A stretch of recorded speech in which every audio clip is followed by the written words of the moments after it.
Good, numbing. Hello YouTube, and welcome to a one-off stream where I want to show off Library of Ruina, Book, Librarian, Star and City.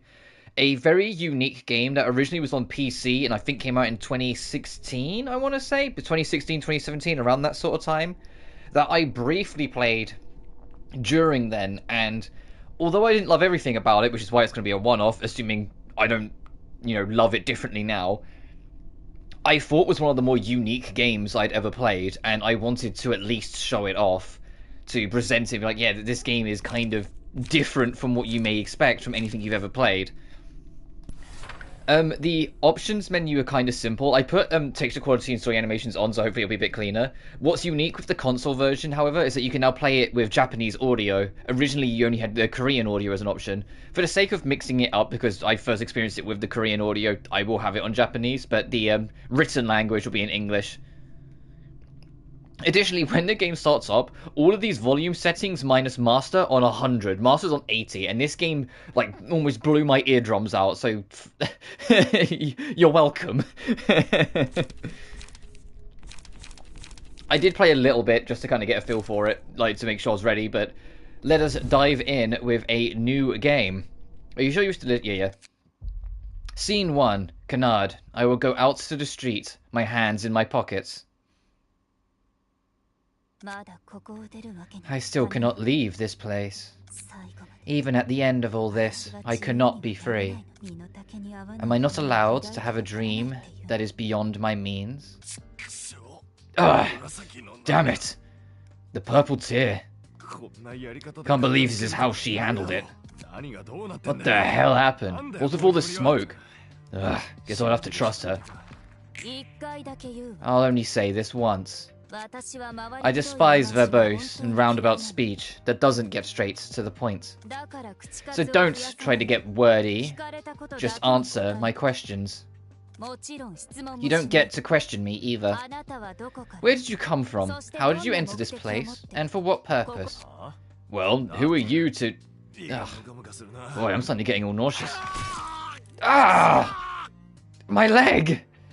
It's like the sponge on me. My leg! I warned you, and you crossed the line.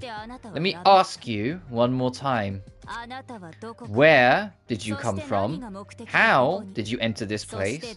And for what purpose? I was just walking around, and I ended up here before I even realized it. I have no idea how I got here. Damn it. Blood's gushing out of my right leg. I swear I wasn't trying to trespass. I don't even know where this is. I woke up around 1 PM, started walking around the streets of District 13. Since I was just out and about, I figured I could go wherever I wanted. So I decided to drop by Hum Hum Pung Pung. Heard there was weekly special sandwich.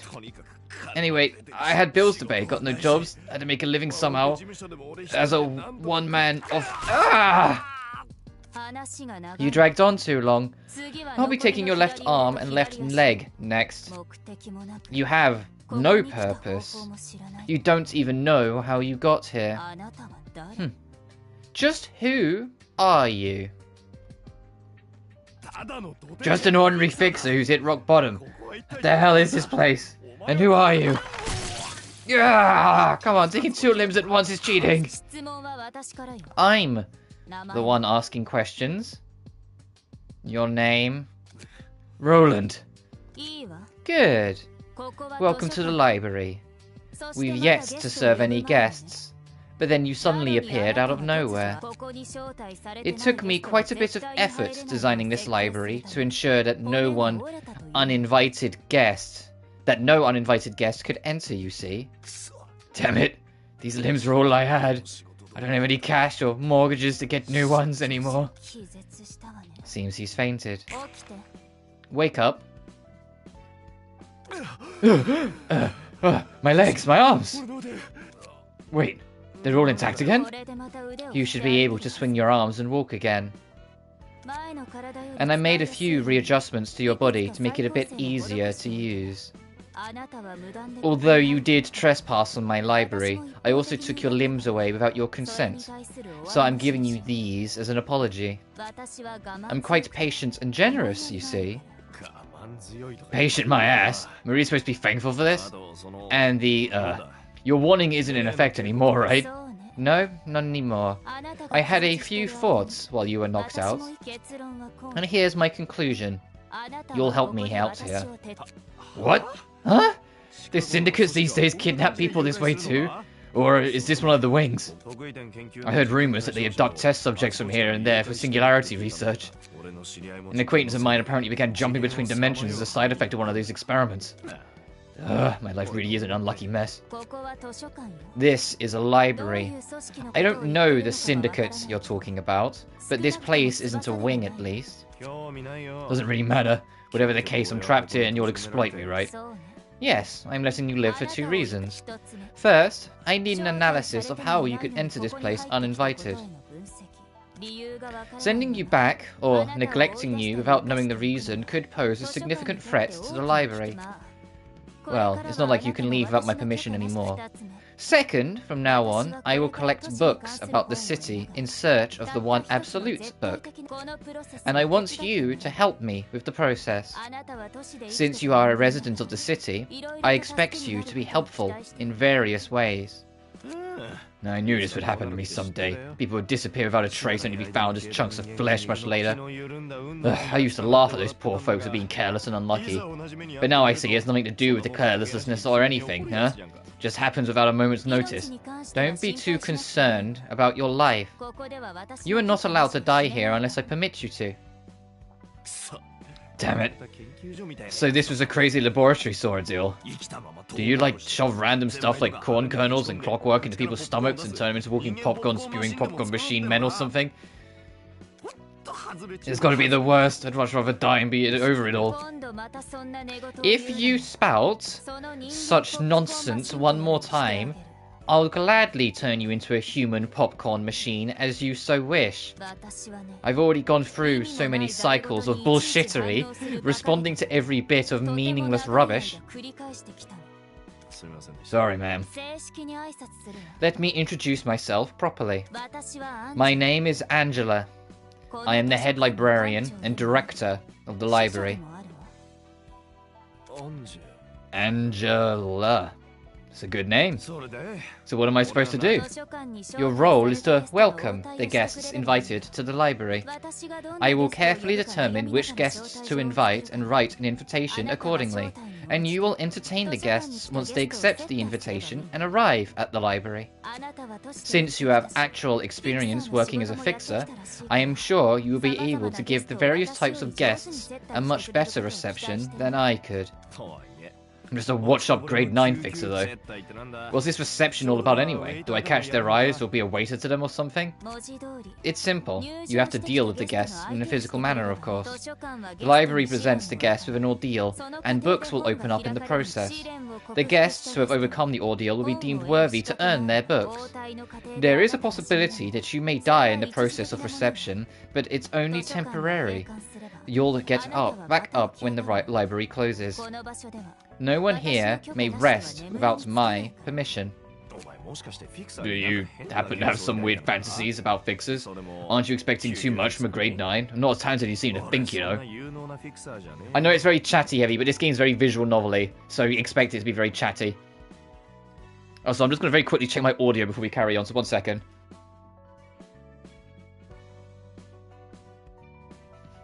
Yeah, alright, we're good. That's none of my business. I have prepared a manual for you, so go ahead and figure things out for yourself. I think I get the gist of it now. So, how does this invitation exactly work? Open up the invitation and register the books you wish to serve to your guests. And next, the invitation will be naturally sent to those who need the books. That's it? Sounds a bit too easy. The invitation is another carefully crafted work of mine, much like the library. Yes, think of it as a compass. It would be easier to understand that way. Ah, compass? As in the tool that tells directions? That's right, the invitations will guide me towards the one book that I truly wish to obtain. and sometimes the invitation may turn red according to the books you've registered. A red invitation indicates that it can be sent to the special guests who will unravel the next parts of the story. Until we register the books that match what the red invitation wants, our journey will be halted for a bit. But there's no guarantee that the guests will always respond to the invitation, right? In fact, there is. They're destined to come. And the guests will accept the invitation of their own will and enter the library. That's surprisingly polite and fair for something that takes place in this city. Most of the time, people's lives are taken away by others without any consent or agreement. Well, anyway, once we get back those books, what's coming next? The library is a place of limitless possibilities. Even I cannot fathom the infinite space and power of this library just yet. That's why I wish to complete the library by filling that space with books. And I will get in my hands the one perfect book that will complete me and my library. The perfect book, huh? I suppose these books are different from the ones I know. Oh, now we get our opening. I don't know if, because all the songs are sung by Millie, I don't know if all of them or any of them are like copyrighted sort of thing, like I'm going to get claimed. So I am going to try and keep talking a little bit, but I also need to send a quick message, so I'm going to try and just keep on rambling on whilst also trying to multitask as we go through this opening of seeing what's happening to Roland and how to go. So I can't, it turns out I can't do both. The moment I started typing, I stopped talking. But essentially, yeah, this game is about luring people in and then testing them, usually ending up with you fighting them to try and get more information on them to fill the library of the book to get Angela her perfect book. So you're kind of sort of the bad guy, because a lot of the time you're trying to kill people, but you have to stick with it. And also, as you can see on the opening footage, there's a lot more behind the curtain than what first seen.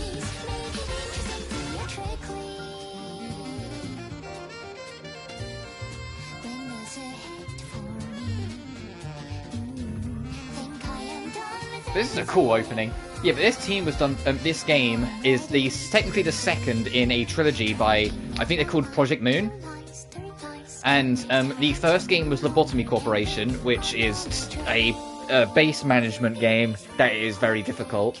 This one is a card or deck-based turn-based RPG, which we'll get into how that works soon.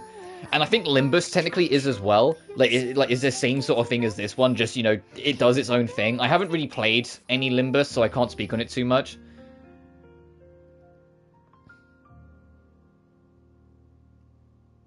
That's a cool logo.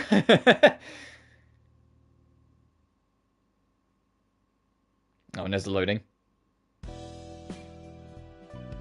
A reception begins by sending an invitation to guests whom you want to invite. You'll want to navigate to the question mark to begin this process. Select the episode you'd like to play. There's only one to play. With this panel, you'll provide the set of books required to start the episode. This screen shows the list of books currently in the library's possession. Select the needed book now. Oh, let me read what the invitation says. Dear guests, I formally invite you to the library. The library's books can provide you with all the wisdom, wealth, honor, and power you seek. However, an ordeal will await you in the library. If you cannot overcome this ordeal, you will be converted into a book yourself, Angela. Continue along with the final preparations for the invitation.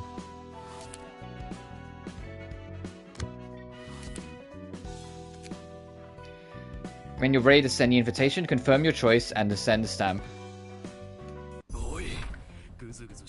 Hey! Hurry up and scrape them up now. Those wee goons might arrive any second. I'm doing my best here. I can't just seem to get the clean rip of his guts. The content of this guy are really different. I've never even heard of a body modification procedure that does this. Something's off about these organs. They're looking really strange. Damn it. The footsteps are getting closer. Now forget about clean cuts. Just pull them out and take them. At this rate, our heads are going to get nicely chopped out of our bodies. Why does he have this kind of stuff in his body? Whatever, just take him. We're out of time. Just about done. Now run. Ah, that was close. You're a bold one, Pete. Going for a gut harvest in a territory managed by the Zwei. These are the only jobs we have left. We have to climb up by any means necessary, whatever it takes. You know my dream, right? To become one of the fingers of the back streets? I'll admit, it's rare to see someone with a dream these days. Let's sell off these guts we've hold first. We've got to prepare enough cash to offer to the stray dogs. True, this could be our chance to join an urban legend class syndicate. Alright, time to check out the harvest. Hey, is this a joke? You sure you scraped up the right stuff? I told you, this guy didn't have a single proper organ inside him. I expected innard-soaking drugs, like enkephanol at worst. These are damaged too badly, it's almost like someone already blew them up. You only doused them with anesthetics, didn't do no harm. This doesn't make any sense. How could he have even walked around with these messed up organs? What if it's one of those, you know, rumors they say a guy is skewed and threads people alive, turns them into dolls? Yeah, I've heard of that too. But look at the state of these things. Not the case at all. I heard those dolls are made by threading flesh and bones together, but this son of a bitch doesn't have any scars or stitches showing upside. Now that I think about it, there was a round orange symbol on the back of his neck. I thought it was a tattoo at first, but he didn't seem like the type to have one. He was a desk-working dweeb. Symbols? Tattoos? Damn it. Please don't tell me we poked the wrong beehive. Besides that, he also had this envelope on his body. What the hell is an envelope doing in a human body? This keeps getting worse, give me that. An invitation to a library? What's this about? Books? We can get books from the library? What a bunch of nonsense. It was a flop after all. The payment is due tomorrow. We've got 7 hours to be exact. There's too little time for another run of gut harvesting. We're heading to the library, as the invitation says.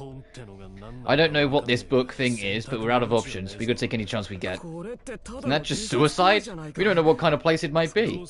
Can't be any worse than dying in the Stray Dogs or to the Zwei Association. We're screwed anyway. Shut up and follow me if you want to live. What was that we just saw? I do have story animations on. It seems to be cutting something out. I have to check in the options. I'm pretty sure they're on. It seems like we're missing something. It seems to hard cut, but that might also just be this game. Fragments of the invitation process. We can take a peek at the stories of our upcoming guests. Didn't take you for a peeping Tom. It's more convenient to know what kind of guests will visit us in advance, isn't it?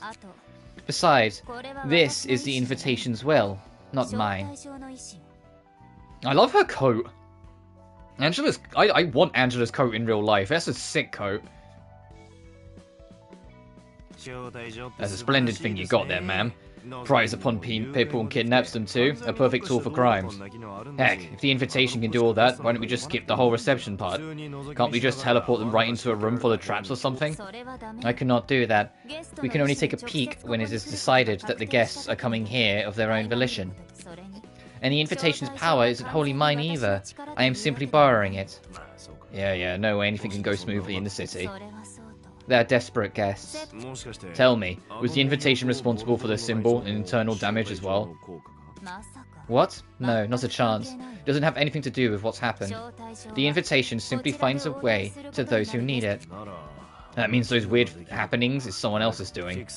Never seen that kind of phenomenon back when I was a fixer. It's like something from the ruins. Ruins? I don't know a whole lot either. I heard stories of it. Should I describe it as magic? Well, that is already sadly going to have to be AFK on and off, so I'm trying to finish Virtua Fighter and Pew Pew. Oh, okay, good luck.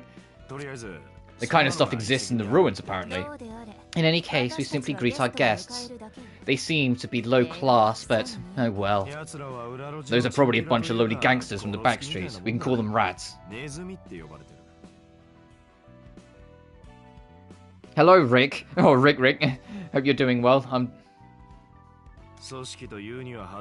Group of half-assed thugs that barely qualify as a syndicate. They don't have money or power. They're losers who only think about making ends meet day by day. I missed something? I'm Fonzie. Oh, on my thing, it says Rick.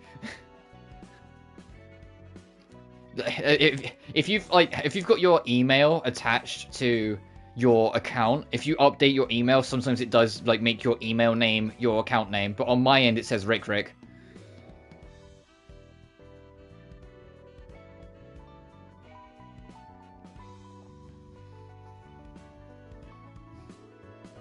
Because it's why my account name used to just be my full name, like my YouTube channel name, because it was just attached to my email. But hi, Fonzie, then. How are you doing? Yeah, I mean, indeed, the day. I might have just roasted myself here. The back streets. I know of them. You do? Someone I know was from the back streets. Well, that's nothing special, really. The back streets stretched all over the city like veins. Heck, it might actually be tougher to find someone who isn't from the back streets. Speaking of those rats from the back streets, here they have arrived now.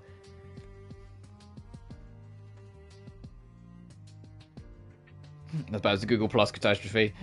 Yeah, Google Plus is it's a shame because Google Plus had like 1 or 2 decent ideas, but everything else was awful, and then Google just abandoned it after a while. I'm like, yeah, okay. Like everything else was just so bad. So it is the library.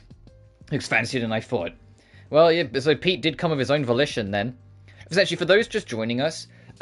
Angela runs this library, the Library of Ruina. She's after the one perfect book.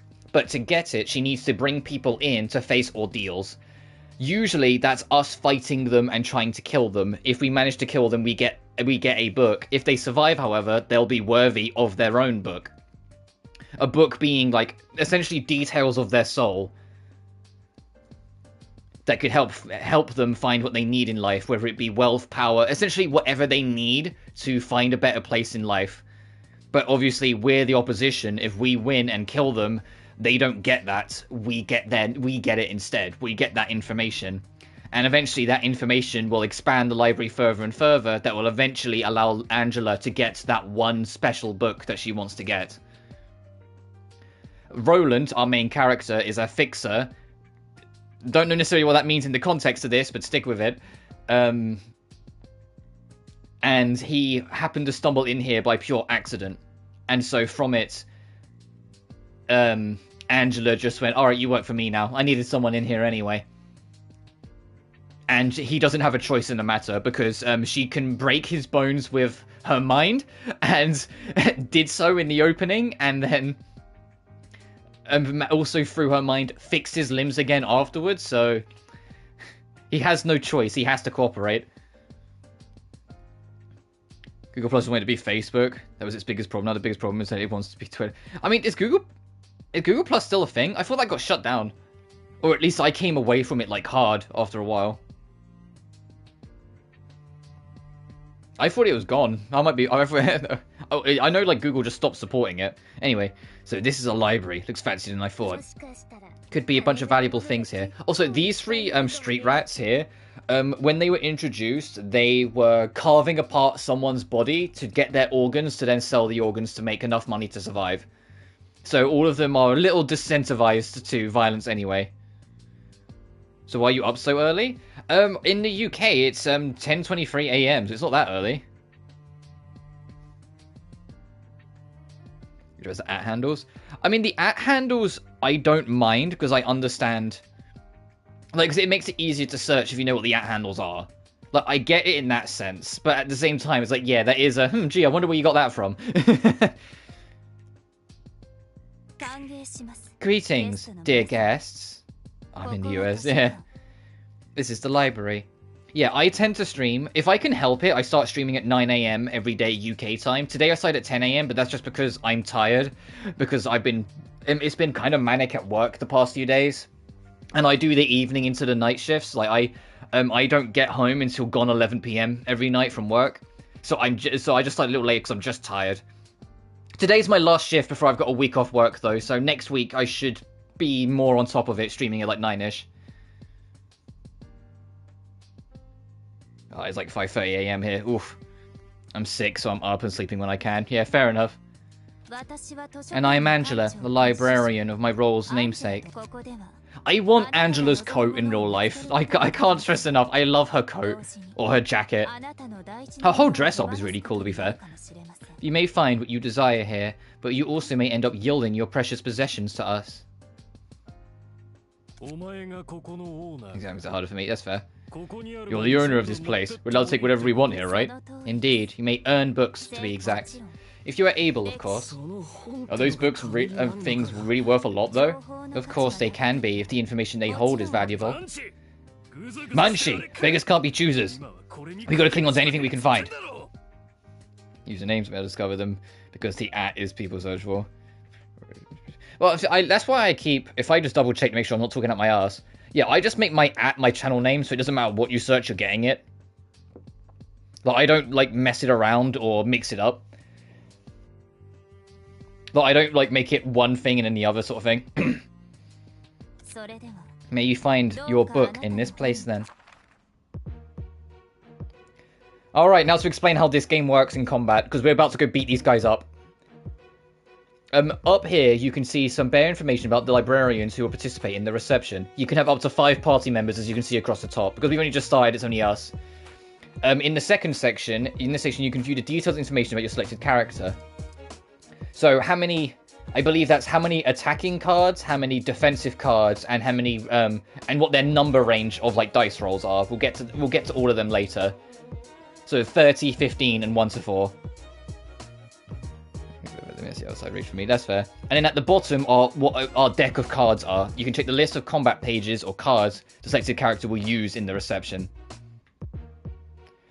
On the other side, you have the same, but now for your opponent.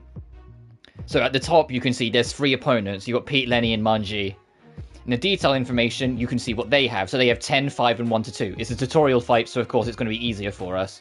And at the bottom, they only have 5 cards for their thing.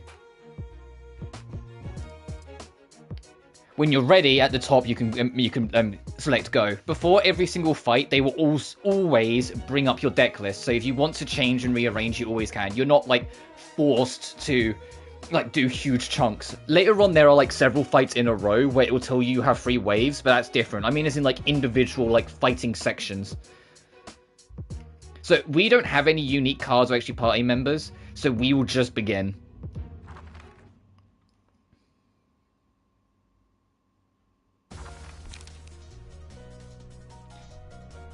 This text describes the ability of the page, usually activated upon use. There are 3 types of offensive die exist, each corresponding to a different damage type.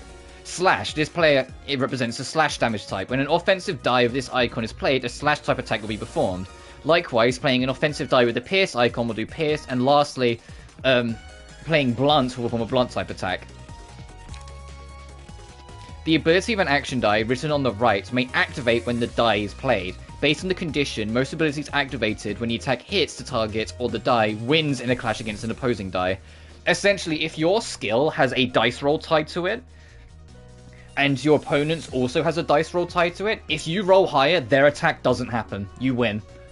And so you will hurt them and they won't be able to do anything. Equally, if their dice roll is higher than yours, your attack will get nullified and they will just hit you.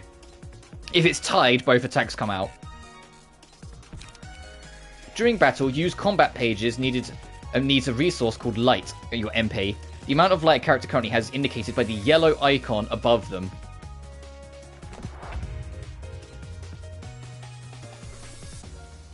When the scene begins, press X to roll the speed dice.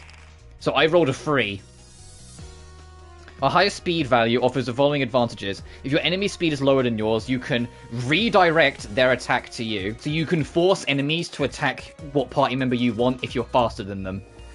Which is important. If you have a tank later on, make sure people, like, they win the fucking speed roll. Make sure they're fast enough to win the speed roll and get higher darks, so you can just make them dictate the enemy attacks them. A character with higher speed values also go first. So I'm going to click Roland, and from here I can now pick what skills he has. So he has a 1 that does 2 to 3 pierce damage and 1 to 4 blunt damage. A light defense that will mitigate 1 to 5 damage and boost my defense by 2 to 3, but will also do 1 to 2 slash damage. You get the idea? Focus slash, you slash 2 times with 3 to 5 damage, and then pierce with 1 to 3. And focus strikes, similar idea. Wait, actually, they're the same card. I've got a duplicate. So I will use focus slash, and then from here I can pick what target I want, but I can also look at what card they're about to play. You can see on the left. So I can be like, oh, I want to challenge this guy because he has slash 1 to 2 and I have slash 3 to 5. So I will naturally get a higher dice roll because my dice can only land on 3, 4, or 5. So I will mitigate their attack entirely when I do it. They won't be able to attack. Quick mode is toggleable. In quick mode, the action dice is rolled automatically during battle, allowing combat to play out smoothly. When it's off, the player must manually roll the dice with each engagement. With this utility, you can automatically fill the librarian speed die with the combat pages in their hands. Targets are randomly determined. This makes the battle proceed quicker at the cost of precision and strategy. Yeah, if you go on auto, you get a lot more random variables, so it's quicker, but obviously you're more at risk.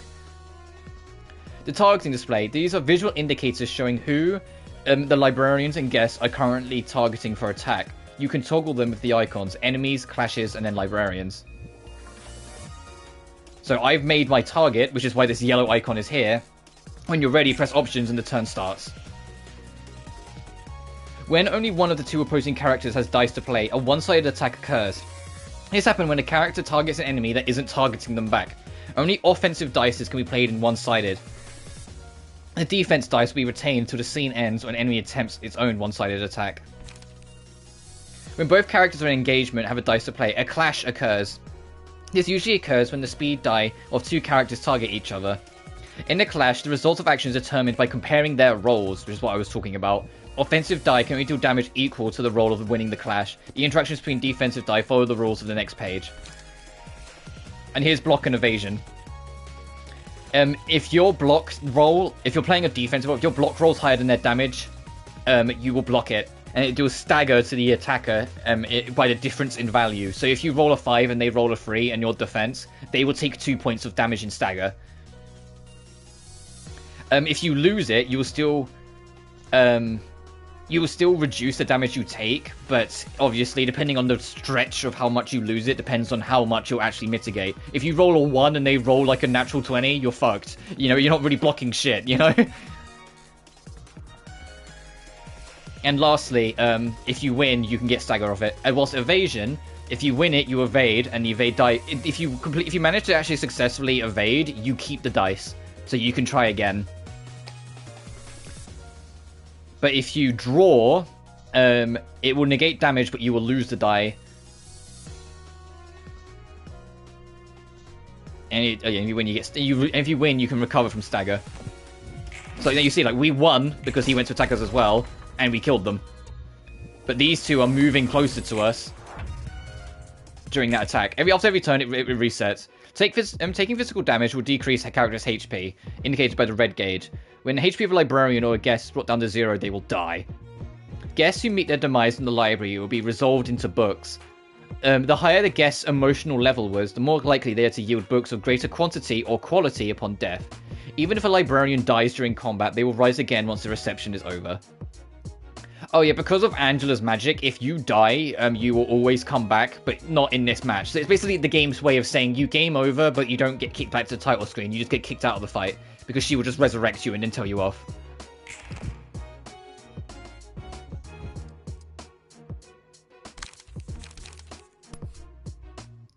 I can interrupt you, so I'm gonna go for you. Ow! They're done.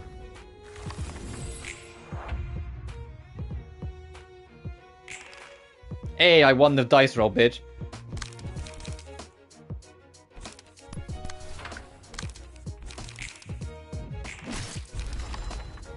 Jesus, I got a crit. Or fatal. The curtain call for the reception of rats. And that's how the game works, in a very simple form. If it sounds complicated, it can be. But it's why I found it kind of interesting, and I think it's a very unique little game that I want more people to at least be aware of, because it's very underrated. It was made by a pretty small team, as far as I'm aware, a small Korean team called, let's say, Project Moon. But it's a very interesting little game, and obviously, as we go on, you get more party members, so you have more decks of cards to like deal with, like more strategies to book. So I said, if you get higher dice rolls, you can dictate the enemy attacks, who you want. And whatnot, and when you have like full 5 party members against like some of the harder threats in the game, it can be very satisfying to try and overcome it. But as I jokingly put in my title, this game gets insanely difficult. Like this game gets really up there later on. You can check the books you have obtained from the reception here. If you have failed, this part will show you what you lose instead. Yeah, if you completely fuck up and game over, you don't get off scot-free. You might lose loot. You can check the battle synopsis for the librarians have obtained from the reception here. And when you're done, you can close it. So I got 9 Book of Rats. And I got the Pied Piper new headwear, and it boosts my HP by 1. Oh, at any point if you touch the touchpad, you can bring up this, by the way. I wonder, is it so important for them to belong to a renowned syndicate? It's all part of the city life. You have to belong to a group, be it the syndicate or anything else. Living in the city, we know we have to survive. Gets too tough otherwise.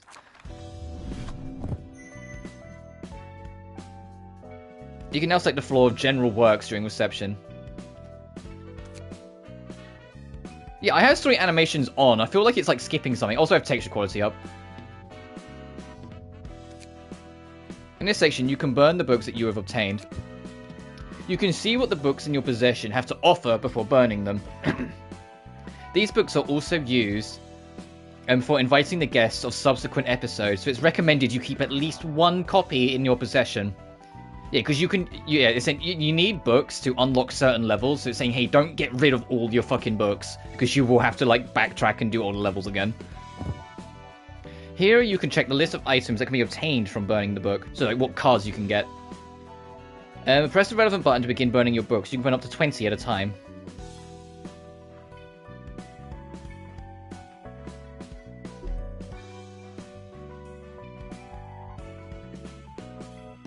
Burning them. Use these books to also protect the guests.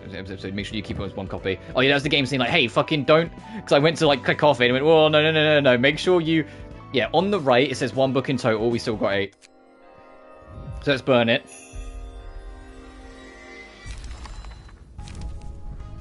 When you burn books on the floor, you'll see a lovely animation in that floor's color, and you may randomly obtain pages of that book. Burning a book yields different pages each time based on chance. Hey, it's a gacha. if you believe it, the deck building game has a gacha element, because otherwise it wouldn't really be a deck building game. There are 2 types of pages you may acquire: key pages and combat pages. Key pages constitute a librarian's physique. They serve as equipment. Combat pages are your skills.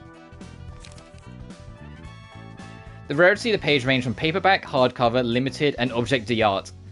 Pages of higher grades are more powerful, although rarer to acquire when burning books. Also, key pages have a set limit of how many can be owned at once, which also depends on rarity. So basically, you can't get like the ultimate armor and then make it so everyone gets it. So from this, we got Gut Harvesting, Rat's Guide to Survival, Backstreet Dash, and Bite Off.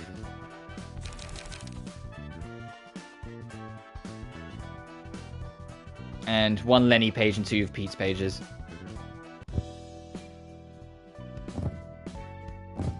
So I can do this, but I still leave 1 and then I burn what's left. Then you get to see that lovely little animation.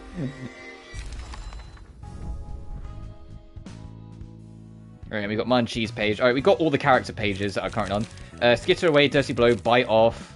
Holy shit, we got a lot of cards here. Uh-oh. Dirty Blow, nothing more Gut Harvest.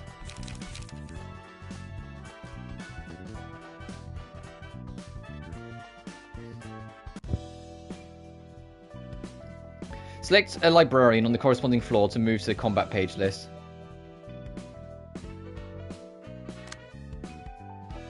You can see the currently equipped combat pages here.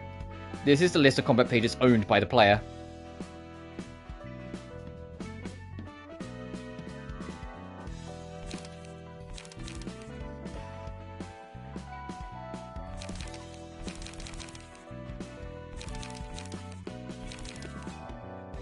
So from here, you can go to here and like see like, okay,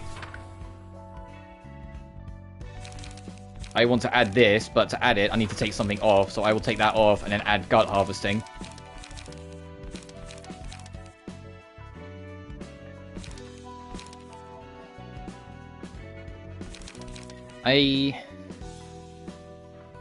Oh, similar to like Yu-Gi-Oh, you can only have like 3 of a card, which is why I've got 3 Focus Strike, and at the bottom it says exceeds per floor limit.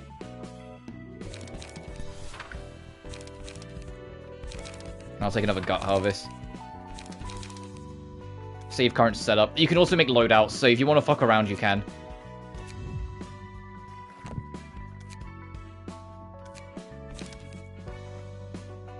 And you can move to other sections as well.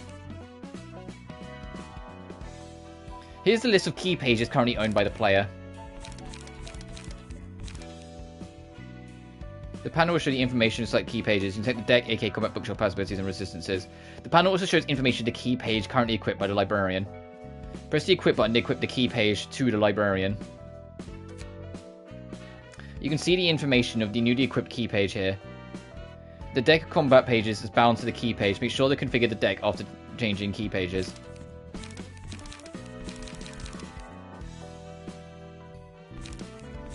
So we've made Roland now wear Pete's wares. So Pete gets part of it, sort of thing. But we can take it off at any time if we want to. If you want to go back to just standard Roland. But obviously each type has different things. Like Pete's page here, 42 and 22 versus 13, 15. So it's in our best interest to do this.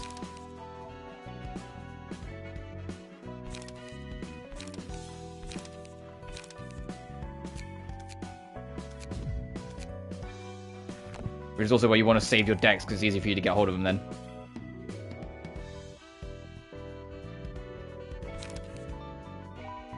Here you can customize your librarian's appearance and dialogue. You can select the battle symbols in the librarian's possession here. You can jump to the librarian's combat information tab in the combat pages here. You can jump to the librarian's information tab in the keypad tab here. Oh yeah, you can completely change how they look if you want to.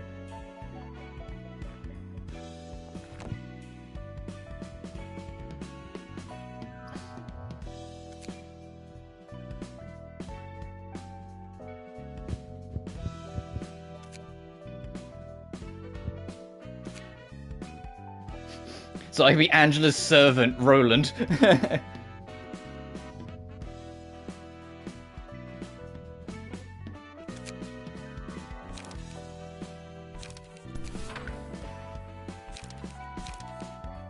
So we can't customize too much with Ron because he's the main character, but later on we'll get more characters and we can mess around with.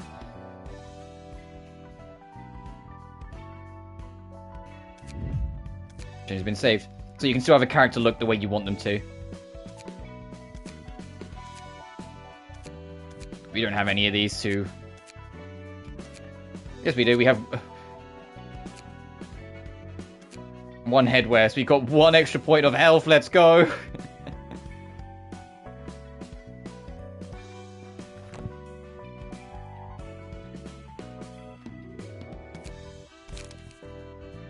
Oh, the credenza is where you can rewatch cutscenes.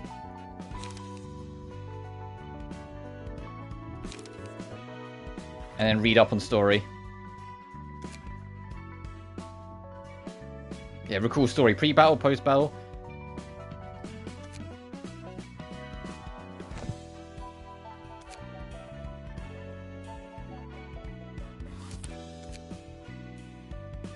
Let's go. Available after receiving the guests.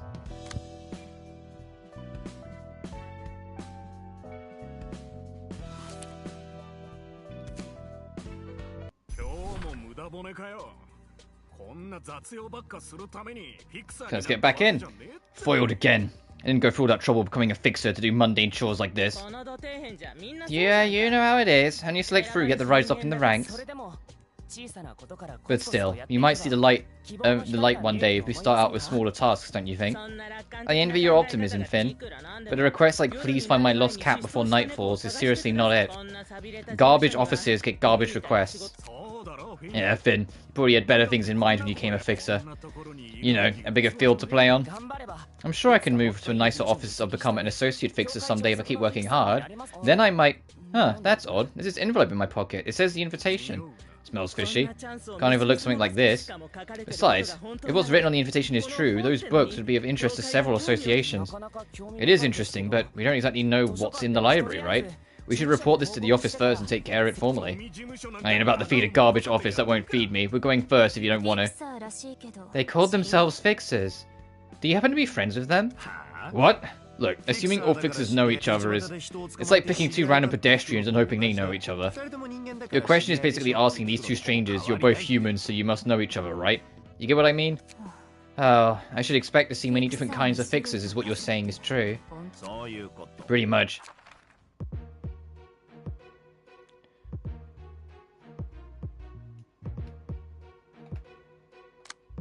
Okay, they're both still pretty weak. Yeah, we'll just dive straight in.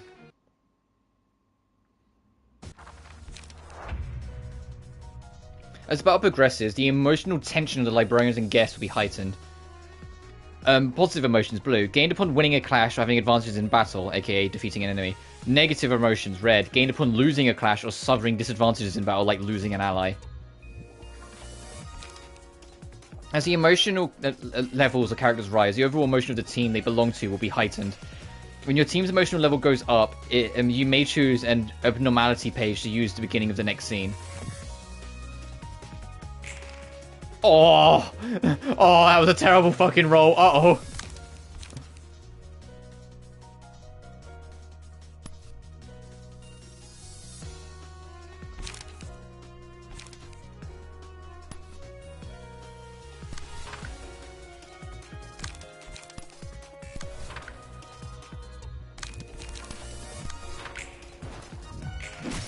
Hey, I managed to win the next roll, though. We're good. We're good.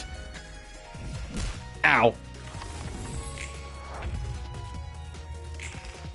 Oh, we tied. Okay.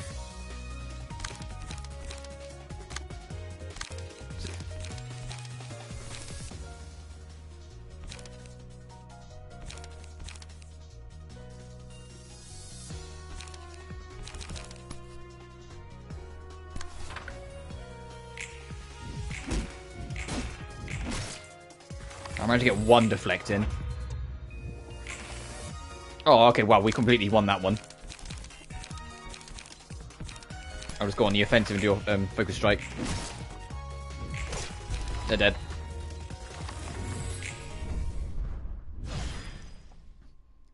Curtain call for the reception of Yun's office fixes.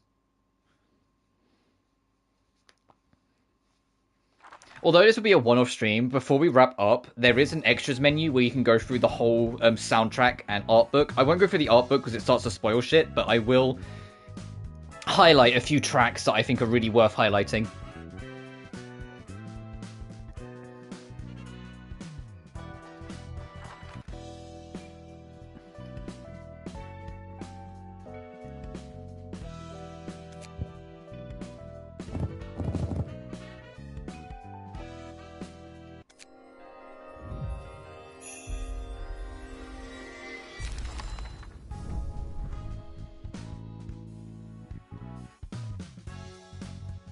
We all just get the same, bruh. Quickness, prep, preempt, thrust. Oh, thrust could be nice for something a bit different. Wallop. Oh boy, I love that skill name. Total strike, preemptive, wallop, thrust. I mean, there's nothing in here that like directly takes much of my interest. That one's got kind of a good roll on it. On Clash, restore 1 light. Ooh, 1 to 8 on evasion. Jesus Christ, that might actually be kind of nice to get.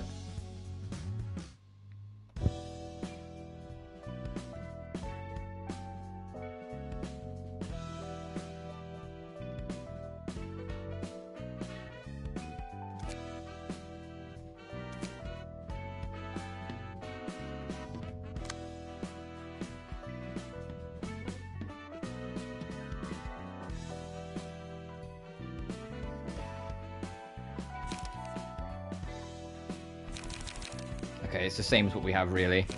So we can go back to combat pages. I'll get rid of 1 charge and cover.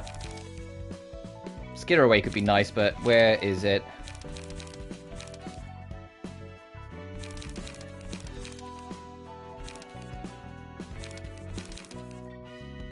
I'll take Skitter away.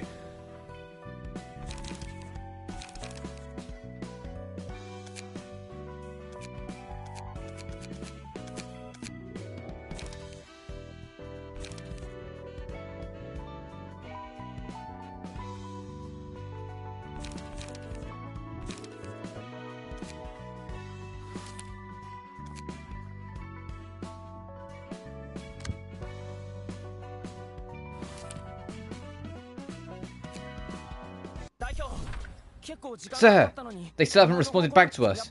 Something must have happened in that library. Plenty of fixers disappear without a trace. Whether they died or ran off, further lack of response means a violation of contract, and they're facing expulsion from my office.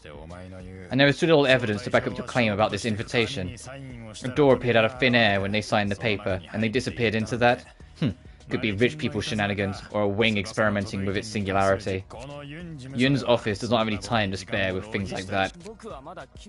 I might still be a grade 9 fixer, but I can sense that something's off about this. Oh really? Oh, how tragic that such good instincts of a grade 9 fixer are wasted on our humble office. Listen up, little frog in the well. In this city, insane events happen every second of the day, most of which you haven't even heard of. You won't have time to be feeling off about something when there's numerous other things that need your attention. If you can't present visible evidence right now, it's not worth looking into. What about that envelope right in front of you, operator? What? You little brat trying to pull a cheap trick on me. I didn't do anything, I swear. I can imagine being virtual fighter 5 and your opponent throwing themselves out of the ring trying to F5 you. Oh, F5 my life. Oh no. I wish I could help you, but I'm awful at like the 2.5D fighters like Virtual Fighter and Tekken.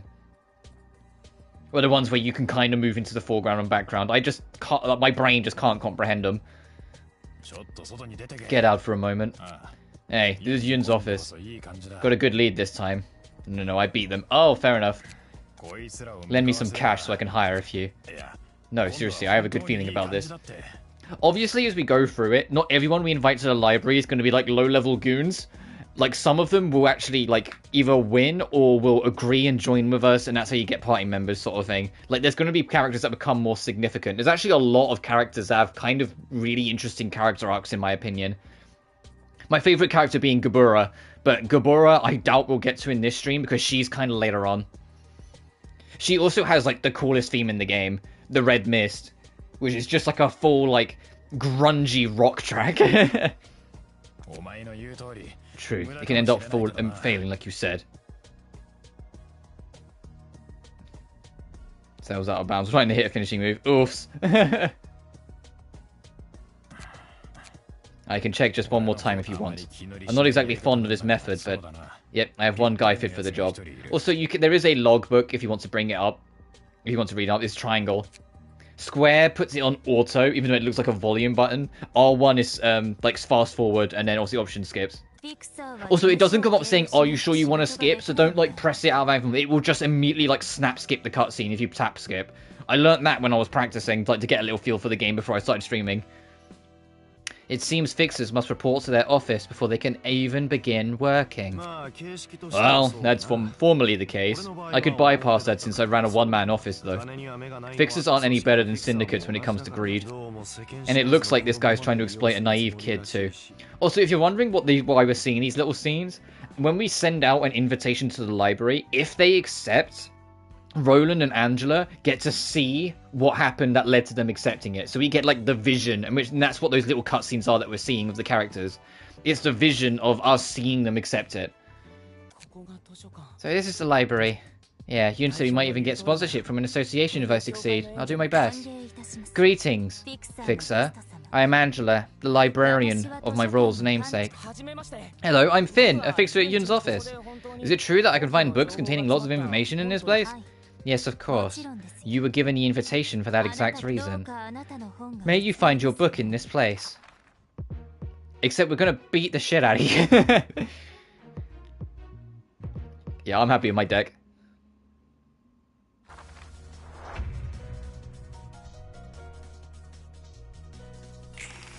Oh.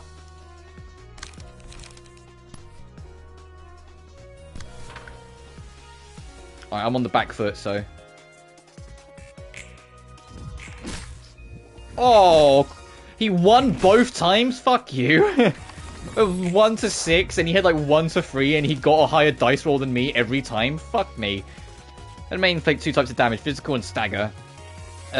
Stagger, which is target resistance, the yellow bar. When you hit 0, the character falls into a staggered state. When you're in a staggered thing, you receive fatal damage from all attacks, criticals, so everything that hits you will be a critical hit. You cannot act for the rest of the current and next scene. cannot restore light at the beginning of the next scene, and cannot draw pages at the beginning of the next scene. You can store 1 light after defeating an opponent.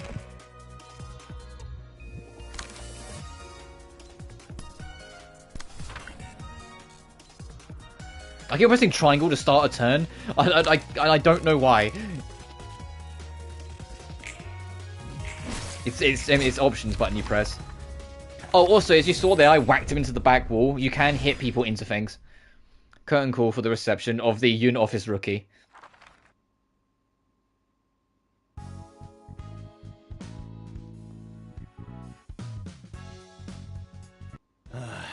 Oh boy. Not all that delightful to see such a young rookie fall like that, all things considered. Oh yeah, we murdered him. This is what I mean, where you kind of play the bad guy. Everyone that we invite into the library to challenge, we kind of just kill. Just so then Angela can continue pursuing trying to get her 1 book. You said yourself that our way is quite polite and fair before, didn't you? That most of the time people's lives are taken away by others without any consent or agreement. The library is different. People who enter this place have agreed to risk death to gain what they want. They even signed the paper to show such agreement. No coercion or compulsion is involved in this process. They make their own choice and pay accordingly. Well, yeah, fair point, but still, it kind of feels dirty in a way. Each floor will present you with a set of assignments. Complete the assignments will unlock the abnormality battle, aka the move the plot forward battle. When the assignments are completed for a floor, a battle against the abnormality will become available. Clearing abnormality battles will raise the floor's realization level.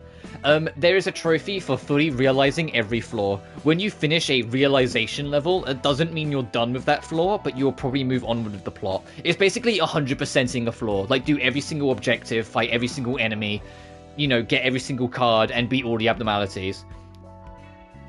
The platinum for this game, looking at it, doesn't look too bad until you remember that this game, especially later on, gets insanely hard, so it's more like, hey, are you up for the challenge of beating it? The only thing is that there is, and I'll have to look into it beforehand, there's a trophy for way later in the game, having Roland break away from Angela, but there's also a trophy from having Angela break away from Roland, so like who ends up betraying who, and I don't know if that's like branching paths as in like different endings. There's also one where you make them so they stick together, which should probably, if I can help it, be the one I try and go for my first playthrough. Try and make it so Roland and Angela stick together for the whole journey.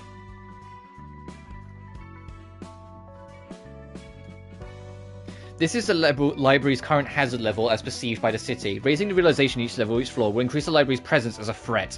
The library's hazard level will rise once the gauge is filled. Obviously, we got some books of Finn, so let's burn them.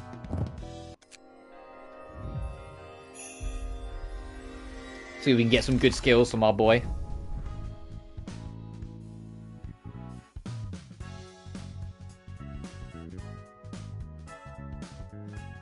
Oh, he has a passive. When an ally dies, gain 1 strength next scene. Oh, well, I'm on my own, but that might be nice to keep in mind for later when we get more party members.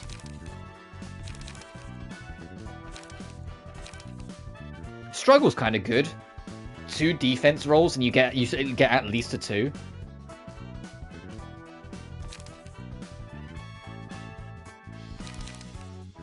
Dodge and strike's kind of shit. That's a low roll. Anything that starts with a 1 roll, I'm kind of like, ugh.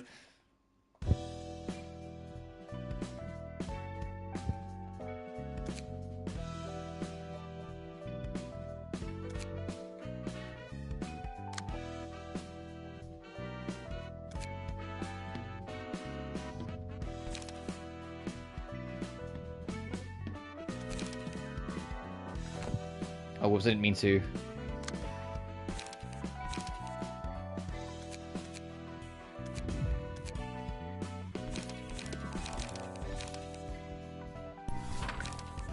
Take 1 charge cover and take 1 light defense off. So I want to put struggle on.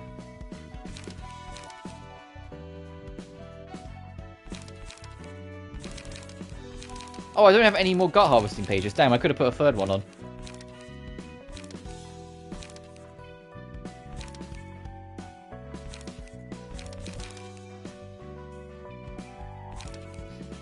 Wallop just makes me laugh. Just punch them twice. Hell yeah. And I'll take 1 preempt. And I'm going to save over my previous setup so I don't have to keep on Uploading.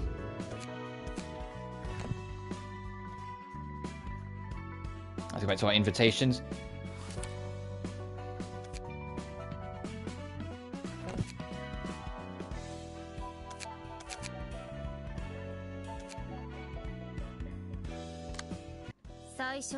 You seem to be doing your job meekly and well for someone who complained so much. What else do you expect me after greeting me in such a violent manner? Heck, I was shocked hard. I find myself in the middle of nowhere and the first person I meet blows off my limbs. I was lost at first, but I get the gist of receiving guests now that I've tried it a few times. Though I do still have a complaint. Complaints? Sheesh, man, again with a stare, can't say a thing. Just tell me what you mean. I mean, well, it's kind of tough to receive all the guests alone. Guests arriving one by one I can deal with, but when a whole group enters, the first thing that comes to my mind is how the hell am I supposed to fight all of them? There's got to be a point where one person is no longer enough, right? It's only working right now because all we've been facing were minor syndicates and stuff. And the whole fuss about heightening emotions, you said I can't just kill the guests right away because of that. What's the odd face hinting at? There is a way, technically speaking, although I'm not certain if it's for the best. You're gonna join in for the fights yourself? No. She's like, fucking no, you're on your own in the fights, buddy. There are entities that could be of help, however. And those entities are the beings that used to wield tremendous strength and power, but are now too transient to maintain a physical form, hardly holding on to existence. I don't remember seeing any living beings in the library other than you and me. They're asleep inside books, where the perfect environment for them is simulated, along with librarians who will be of assistance to you. Librarians? Entities inside books? That's all you need to know about them for now. What matters more is if they can be useful to the library's growth. Alright, let's say that's the case. How are those sleeping entities supposed to help us exactly? You have to enter their books and free the librarians trapped within. I believe they're under the influence of the abnormality's power for various reasons. Since they're highly unstable, they won't easily trust us. You're basically saying they'll take us for invaders. Correct. If you can overcome all ordeals presented by them, they will come to accept you. Instructions still unclear, ma'am. You said they're as mighty as wet paper now? You sure you can give any help? We are not making the abnormalities receive guests for us. If they can be understood and accepted, they will empower the librarians, directly or indirectly. Still too ambiguous, I've got to say. Anyhow, what you're saying is that they'll present us with ordeals, basically, and we have to overcome them to earn their recognition and borrow their powers. Entering books sounds like something out of a fairy tale. We'll need their power to heighten the emotions of our guests to the peak, after all. I wish you success in there. Yes, yeah. Sure, anything you say, ma'am. Will you enter the Book of Bloodbath? Yes, I will. That sounds like I'm gonna die, but let's do it. A knife driven by a vaguely aroused will doesn't have what it takes to end a life. Angela's right, this place really is bizarre. There are creepy looking blood clots all over the place too.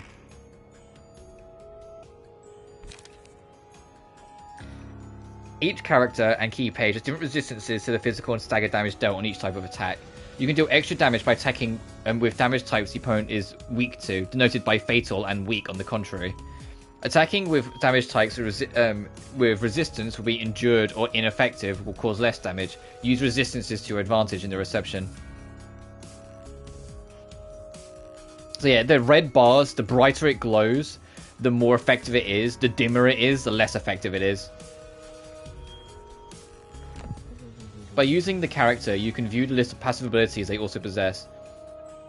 He takes 1 to 5 less damage from slashes, and loses free speed, but boosts the max value of his block dice by 3. Oh, so if he blocks, he's gonna be hard to fucking break it then. Setting the character, you can also check their resistance to various damage types. So he's gonna go super on the defense for all of this, huh? Okay.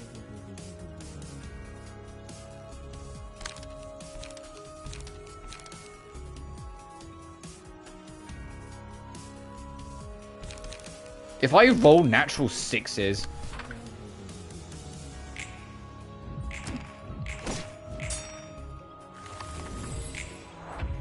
So I want to try and get a bleed on. How many more failures must I bear until you're satisfied? Can you withstand this deep despair? What is this, fucking Danganronpa? Oh, despair! So he's going to go on the attack now.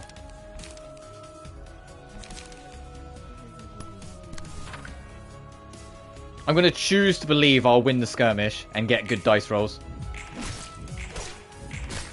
Hell yeah. And he's staggered, so we can go all in now.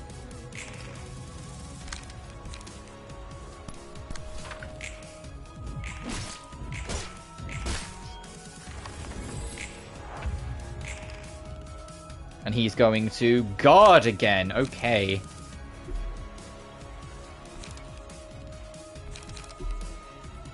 Oh, I have no light, so I have to do this.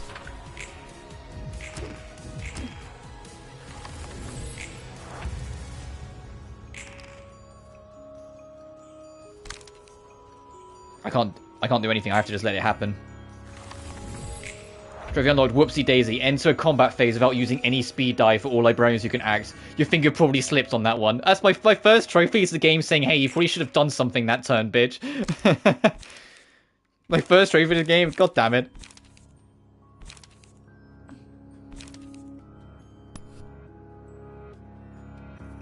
Oh, inflicts paralysis on hit. That is a little scary.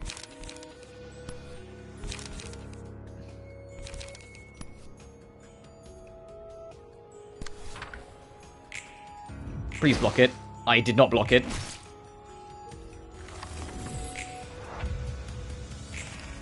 Is his guard's broken so I can just hit him with anything? Well, we have only 2 light points, but hit him with almost anything.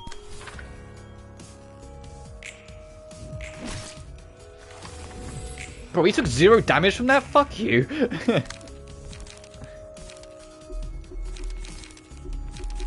I can't do anything, so I have to let this happen. Ow. Ow. Ow! Oh, you noticed at the moment I got staggered, the eyes in the background opened?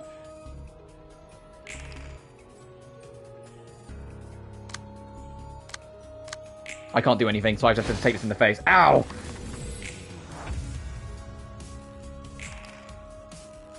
I'm starting to look a little fucked up over there. Look how many cards I got.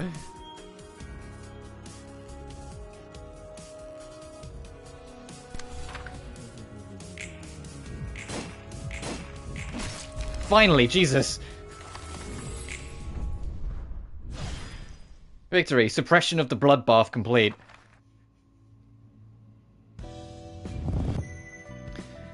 One assistant librarian has awoken. You can now access the new abnormality pages. The emotional threshold is increased to 2. We have a second party member! And the new page is acquired. We got blood. Single ally. Defensive dice gain 1 to 2 power. Receive 3 to 5 stagger damage when hit. Oh, okay, so blood is more dice, but if you get hit, you get more fucked up. Scars take 2 to 5 less damage from slashes, but when hit, reduce the damage of the attack to 0 at a 20% chance. Oh, that one just sounds good. And then Pale Hands. After 3 successful attacks on the same target, deal 3 to 10 bonus stagger. Resets upon attacking a different target, excluding mass attack. Also, if you hit a group, it doesn't, it's excluded from it.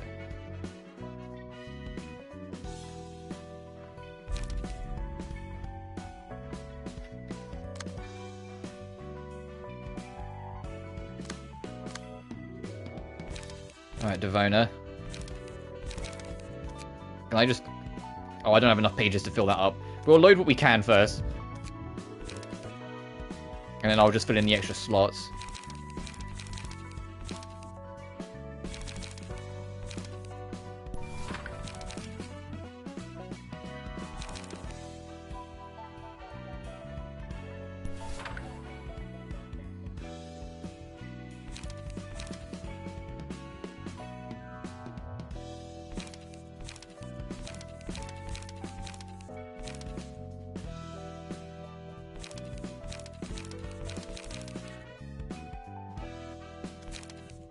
I'll give you that. Customize this librarian. Oh, I can change her name. I'll keep her as Devona.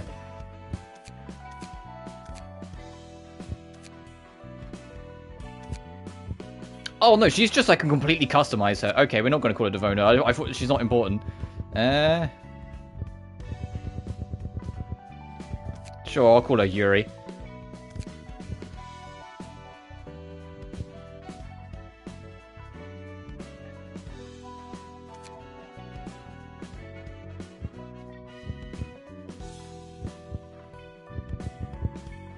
Oh, there's a lot more hairstyles than I thought. Never mind.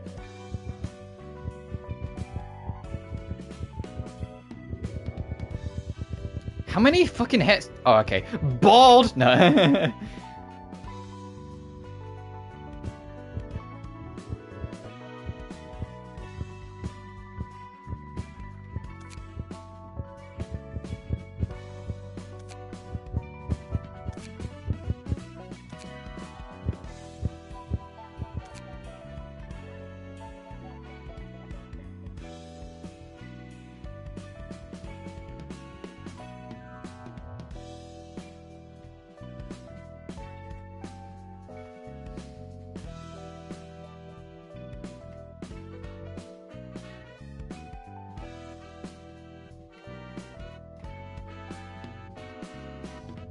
Hell yeah, let's make her a redhead.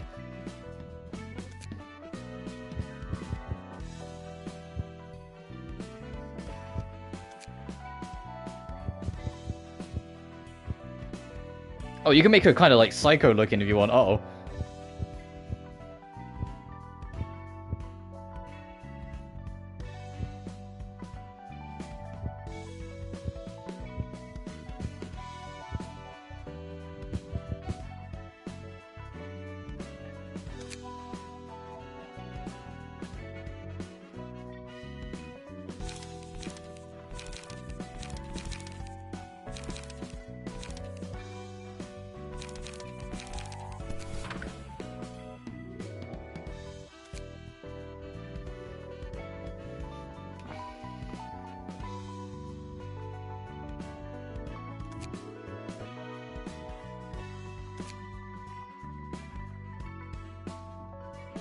I don't mean, I'm not that fussed about that sort of stuff.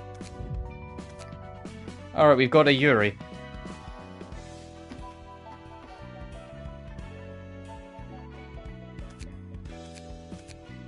Do I have any fucking accessories? No. Alright, she'll be fine.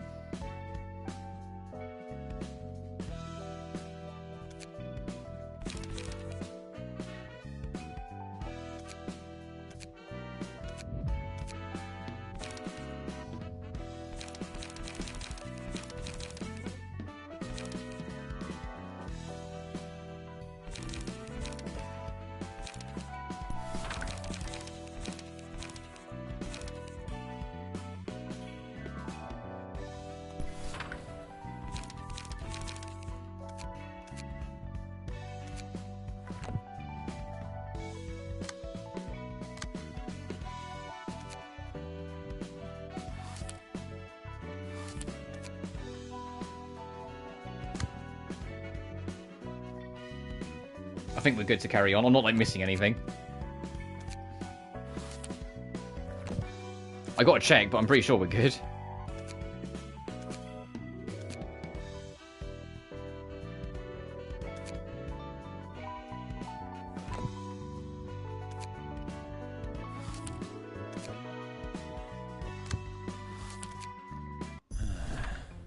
Finn has failed as expected. He wasn't going to last too long anyway.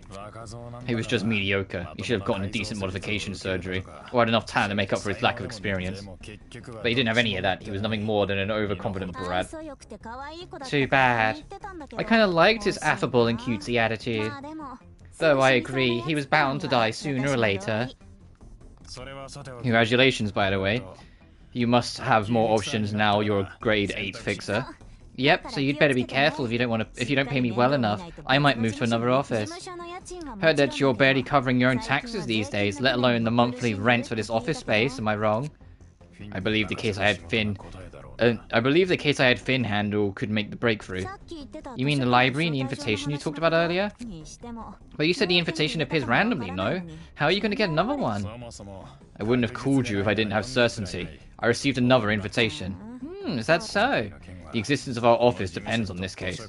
The library is sure to be profitable. I have a hunch, so I'm giving you everything we have. Hey, the invitation keeps on coming to you, Yoon. Maybe you accept it instead of getting your subordinates to come die. Alright, let's roll in some dough. I just brought this lovely thing here from a workshop too. The guest seems quite determined. We should prepare accordingly. A whole office coming at us, huh? It may be a small and insignificant one, but it could prove to be a little tough for the library right now. What if they make it all the way to your room? The guests cannot act outside of the space we prepared for them. It's how this place works. After all, this space is created with limitless power. Yet you somehow jumped right into my room, when you weren't even invited. Anyways, I'm capable of protecting myself, so there's nothing for you to worry about. Greetings, dear guest. Oh, you know, he did arrive this time. Awesome. You must be the owner of this place. She doesn't even look that strong. Oh, hey, new art. Finn must have been here earlier. What happened to him? Ah, that one has become a book. I see. So you turn into a book if you die here. Acting all sentimental when you were the ones who sent him here, knowing he'd fail. Shut up. We all get exploited and abandoned at some point in our lives. May you find your book in this place. Some receptions are composed of multiple acts. Okay, we're going to be doing two fights in a row. You can check the number of acts of reception here. Up to 3 librarians can participate. Oh, interesting. So depending on the fight, they might limit how many party members you can have. Number of acts in order to be found here.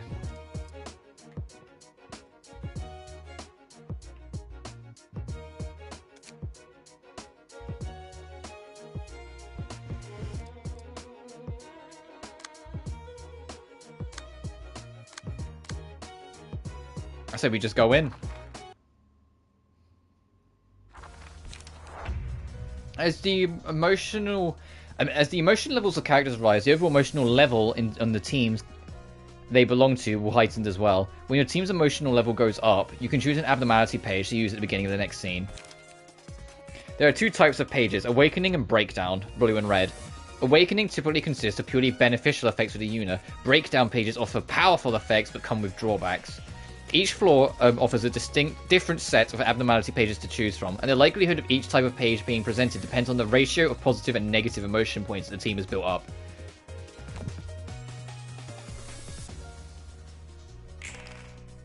Bruh, we both rolled 1?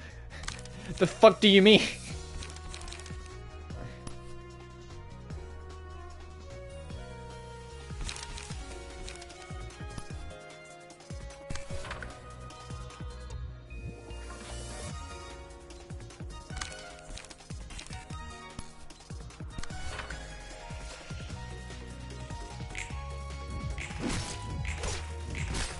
Nice. Ow.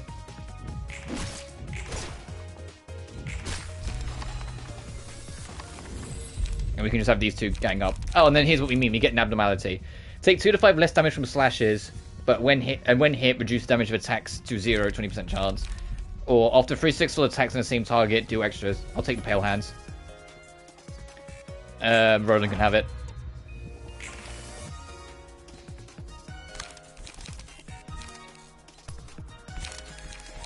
I'll use a low one because this enemy's fucking dead anyway.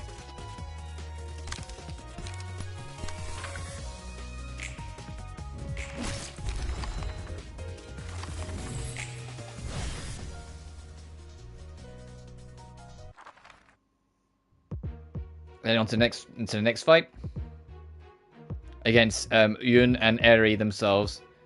Oh, Yun's a little stronger. Let's have a look at these. He has a higher dice roll and a higher stagger. Oh, and they have different weaknesses too. He's fatally weak to slashes, while she is fatally weak to blunts. Good roll.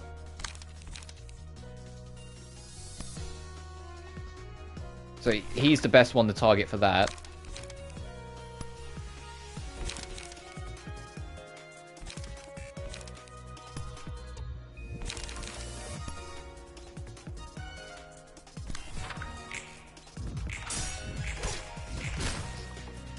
Cool. Uh-oh. Ow!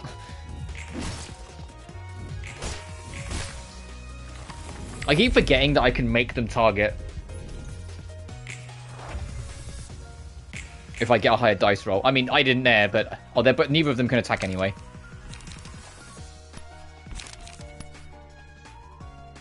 You have more health, so you do Gut Harvest. I mean, we should win. Regardless, because they're both, like, nigh on nearly dead. Nice.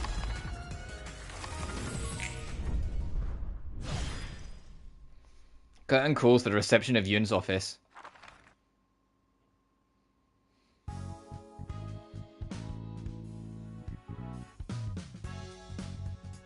God, we got a lot of books there, Jesus. Excellent. This guest named Yun could make an especially valuable book for us. They're all like moths diving into flames. That Yun guy seemed like a clever sort, but even he ended up blindly jumping into the fire to get what he wanted. Once you've had a taste of desire, it comes in like an unstoppable wave. It's a quote I heard a long time ago. But is that desire true to one's heart? Well, aren't you funny? You said you despise roundabout speech, and now you're being all poetic. 10 out of 10 delivery, a certain librarian I know would have taken an arm and a leg off if she'd heard that. Ugh, get back to sorting books. Just as Angela said, we really got another floor to the library. Hey there, my name is Angela! Oh, Malkuth! I was wondering when she was going to join. Angela, I still can't forgive you.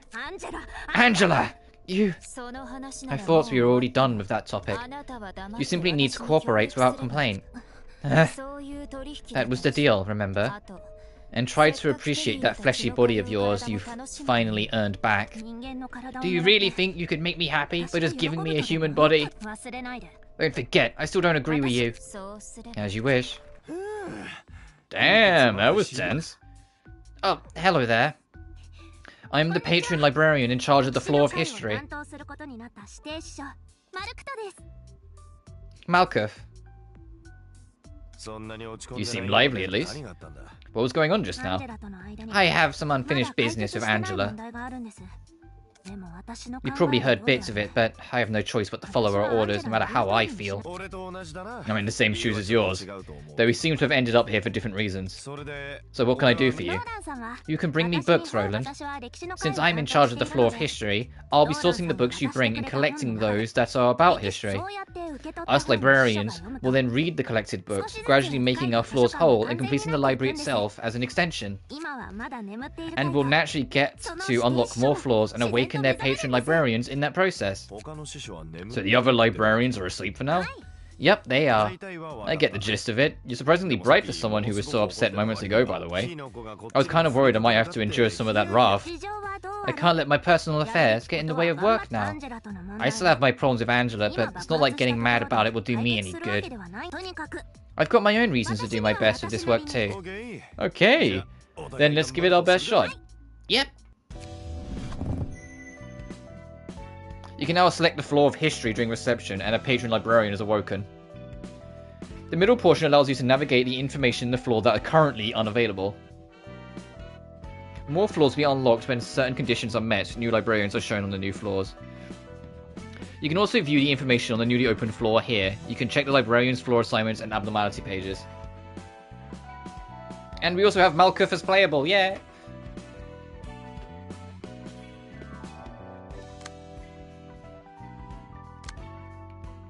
Oh, and she's the only one playable for this floor, huh? Okay.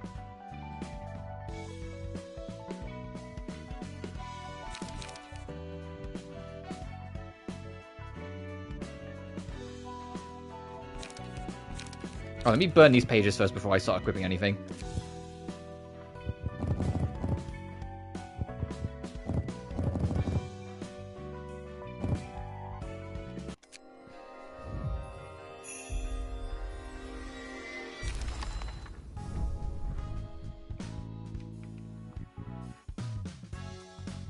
Oh, Eunice!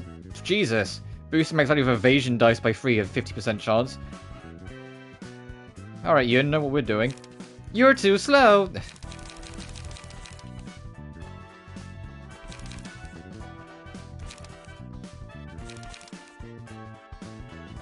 Commandeering gives 1 protection to allies in the next scene. Oh, that's kind of... I might take that.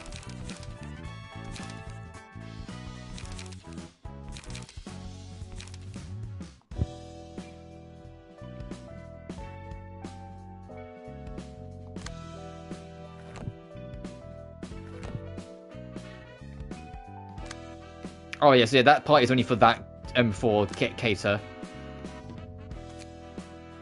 There is more to do we can do on Keita, but now we can start Malkuth if we want to.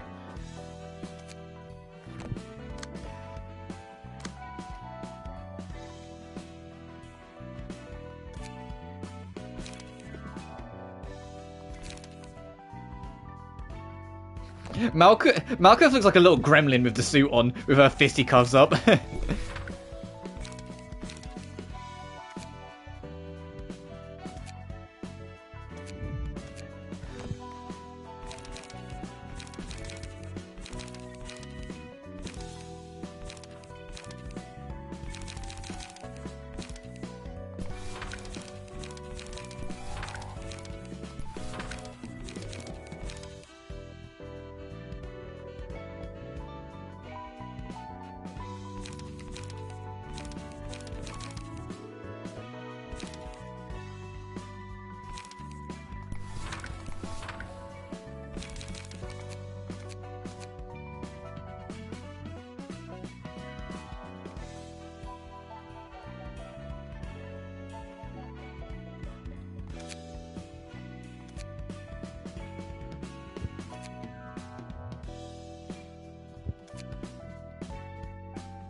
I'll let her be in her default though for now.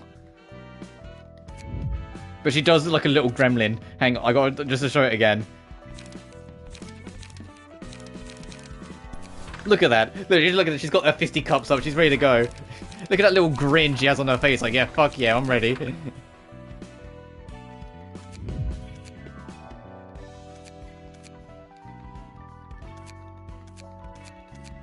I only have one accessory, and Roland's looking after it, bruh.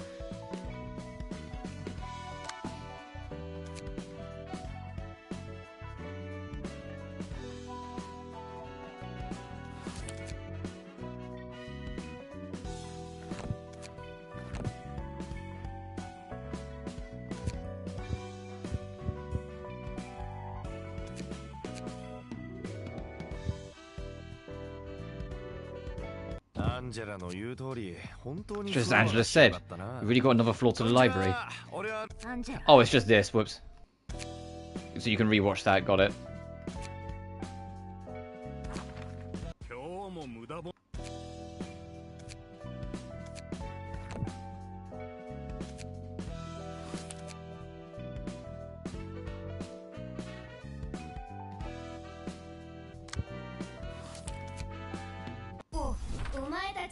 Brother of Iron. Uh-oh, it's the Brotherhood of Steel. You guys should regularly refill your head with brain fluid. A dry brain dulls your thoughts. I knew I've been feeling so hazy these days. Where are we going to rob this time?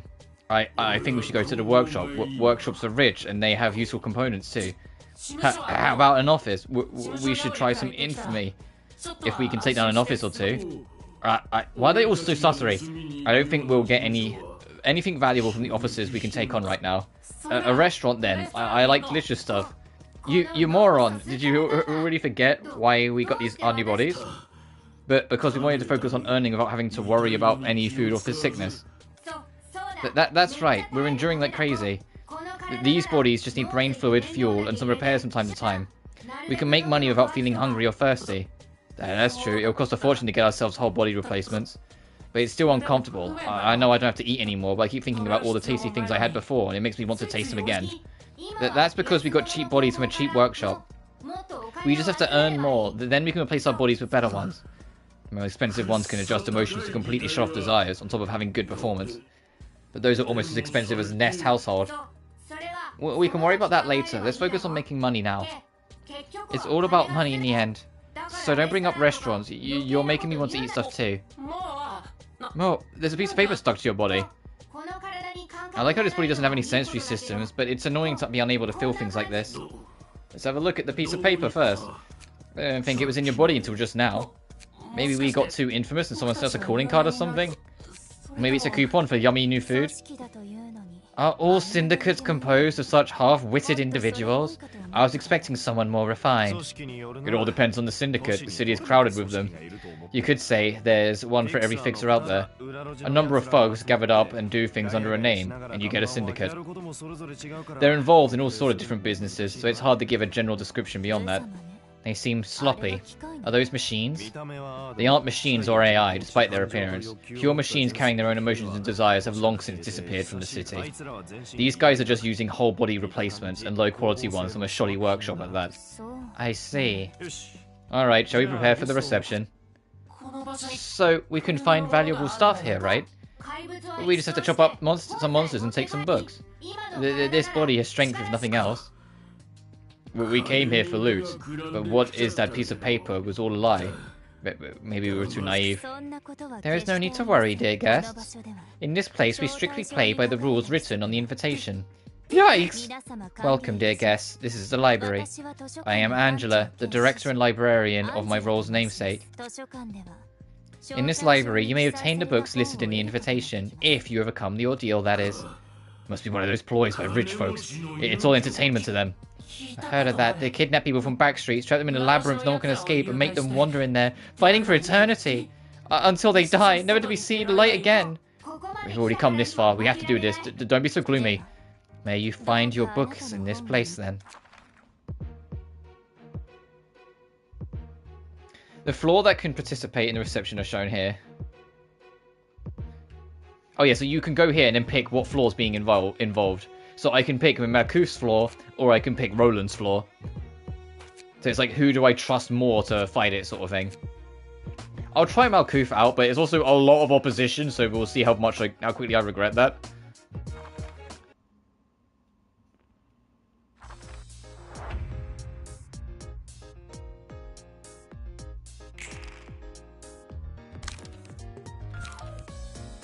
Oh, damn! I like this track.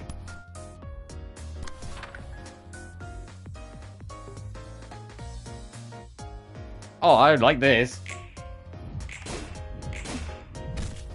Oh wow, I just got completely deflected. Ow!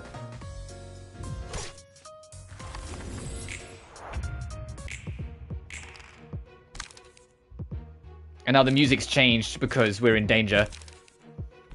That's what that theme is. When you're in danger because you've been cornered, the music changes to warn you. All of them are targeting me, so I'm kind of like, uh-oh.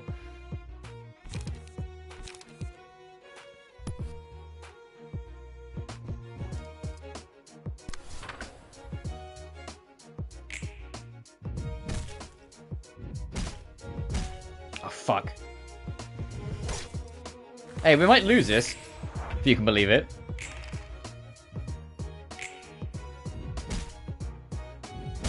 Oh, we're turbo dead. Yep.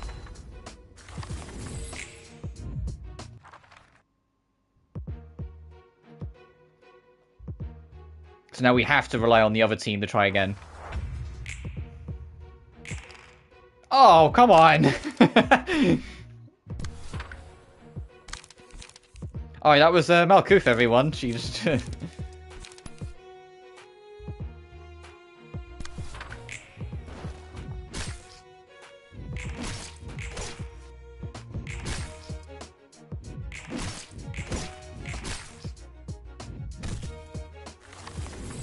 That's what I mean, where the difficulty in this game really fucking gets up there if you're not careful.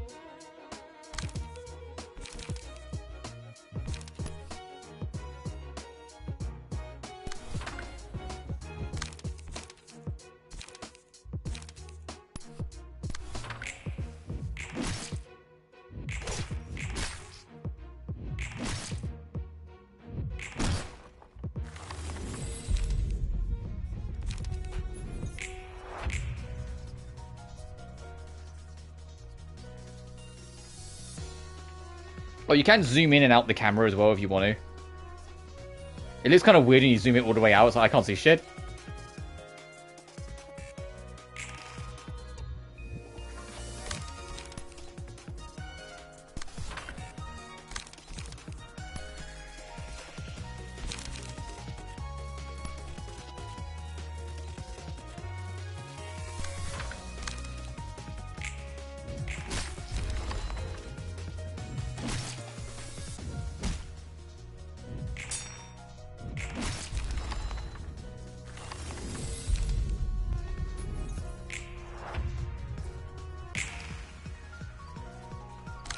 Because now we're back in the advantage, the music creeps back up again.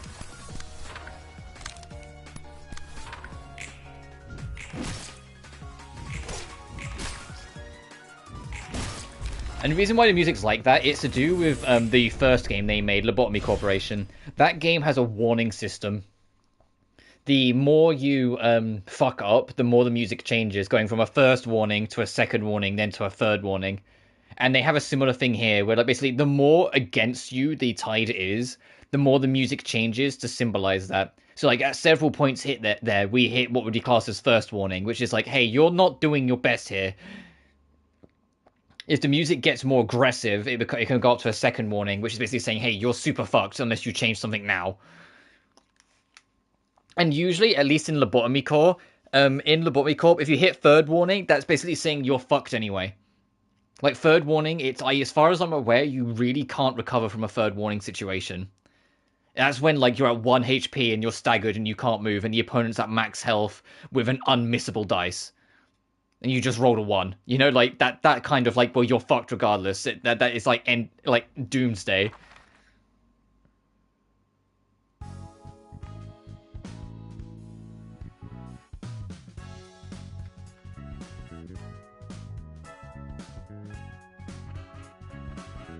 See, it's not an idea to keep your brain inside a hunk of scrap metal. Isn't it still better than a frail human body, though? There are plenty of ways to enhance your body without replacing it for another. Heck, there's actually many options. Tattoos, prosthetic limbs, medications, and drugs, you name it. It's all possible as long as you have the cash. Replacing your body with a machine, on the other hand, is a one-way ticket you can't ever go back on. Robotic bodies cannot resemble humans too closely. Even if it's just someone swapping out their flesh, your life goes down the drain right away. When does one put their brain in a machine, then? 1, when they urgently need a huge amount of money, you can sell off your old body for organs and a good chunk of cash. 2, when you need to do repetitive work for a long time. I heard mechanical bodies like that aren't too bad for that kind of labor. Broken parts can be quickly replaced, and desires can be kept under control, so it has its merits. Repetitive work for a long time? What, interested in getting a new body? No, I was just reminded of my past for a moment.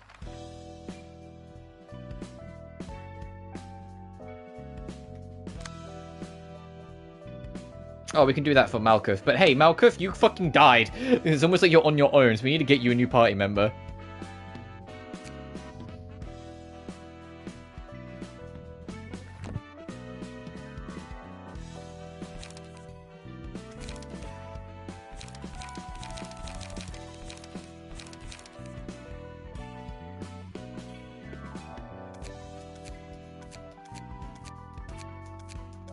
Oh, we did pick something up. I'm sure it said. So 1 less H... Oh god, it's literally just a helmet.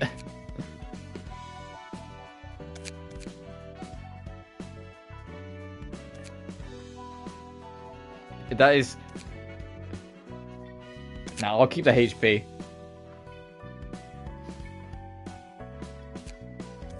Actually, if I put it on, can I make it visually not appear? Let me have a look.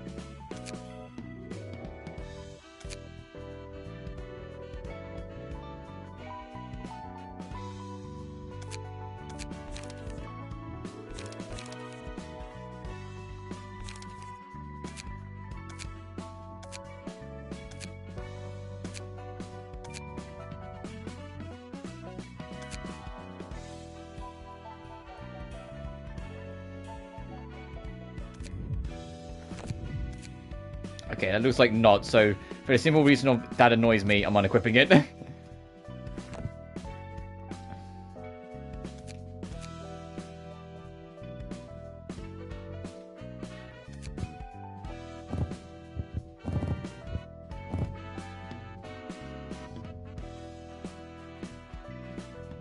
We only got 1 book of Konza, so we can't burn that because we need to keep one.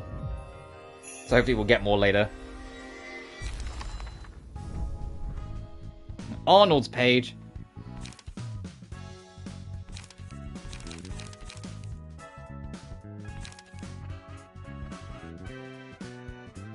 Oh, these cards kind of aren't great. I mean, Endure looks okay for a defensive one, and it's only a 1 point, so actually I might equip that one. But all the rest are kind of bad.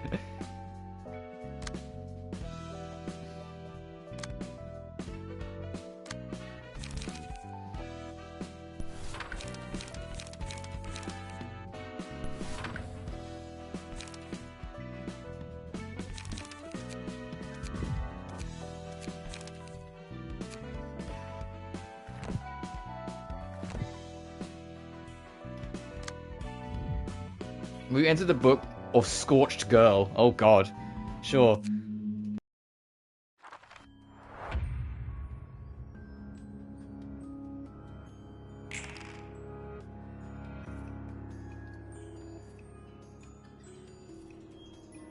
A warm fireplace, a plentiful dinner, fancy decorations. What will show up when I light the next match?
Oh, Jesus!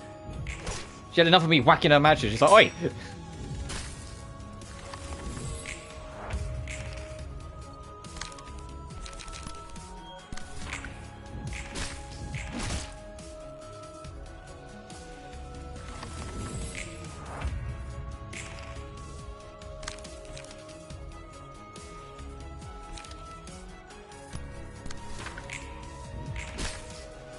She has 500 HP. Okay, that is not the strategy. We need to deal with something else.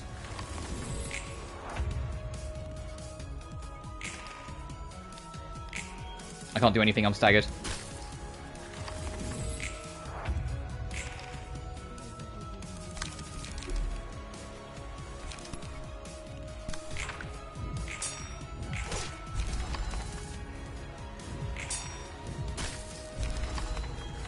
Did I burn to death? I did. Fuck. Let's try this again.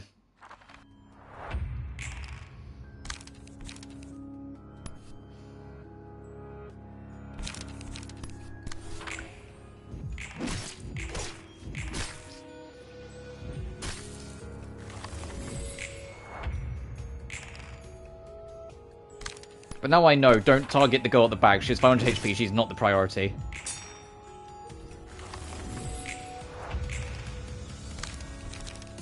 At least right now she isn't.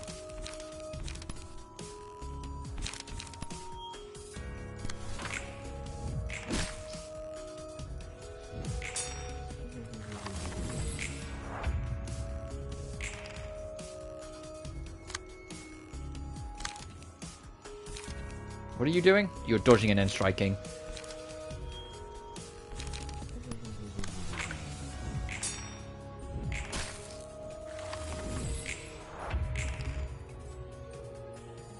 Oh fuck, here comes the pain. Okay, so they're about to attack. So I'll do that. Ow!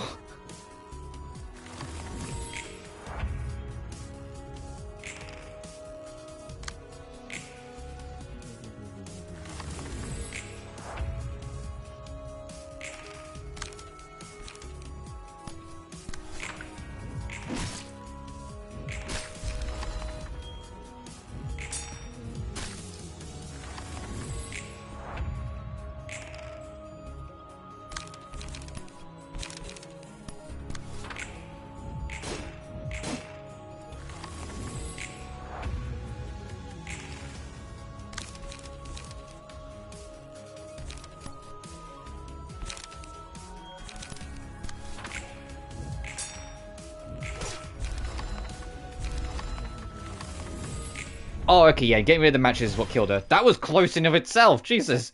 We nearly burnt to death just trying to get through it.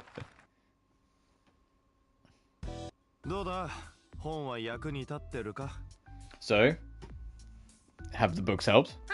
Yep, I'm sorting them all somehow. It seems to be working, thankfully. Oh, that's good to hear. By the way, I think I remember Angela saying something along the lines of earning a fleshly body the last time we met. Were you, like, not human before?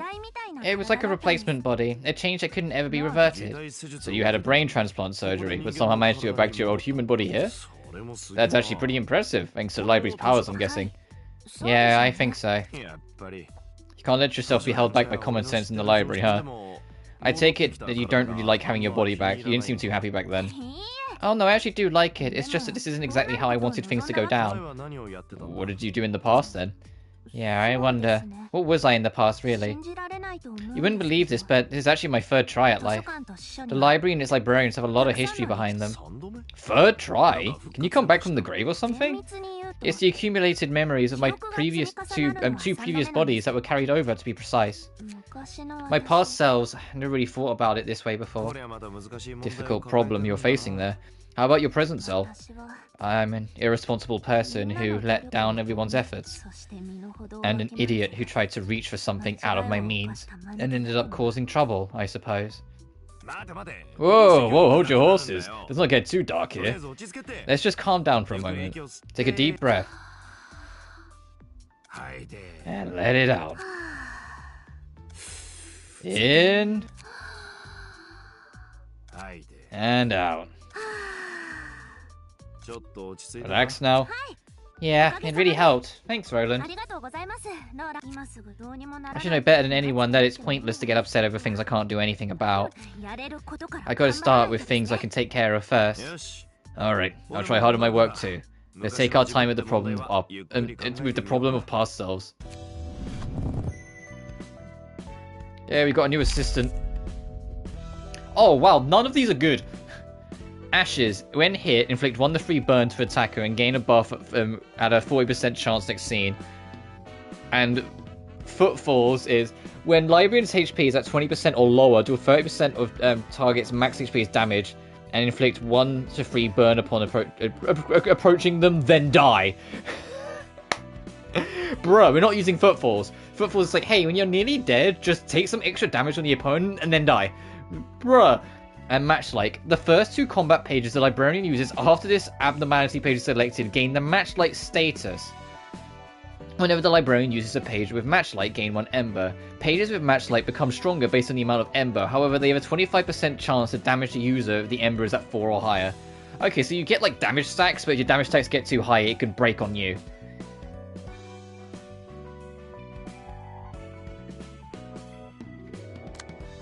Tom Jones! Let's have a look at fucking Tom.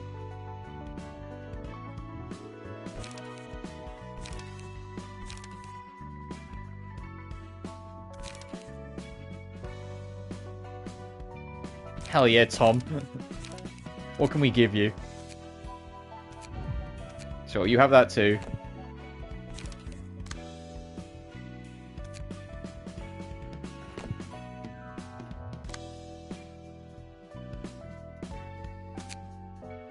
You know what, Tom? Oh, you can't equip the helmet, damn. It's only from Malkuth. I was gonna say, you have the fucking helmet. Fucking, I can call him Gregory. Ruby, Brooke, Anthony, Tom, Gregory, Katja, Honorio, Hana, Tim, Quinn, Evangeline, River, Destiny. Fucking Destiny, bro. No, you can say it's Tom.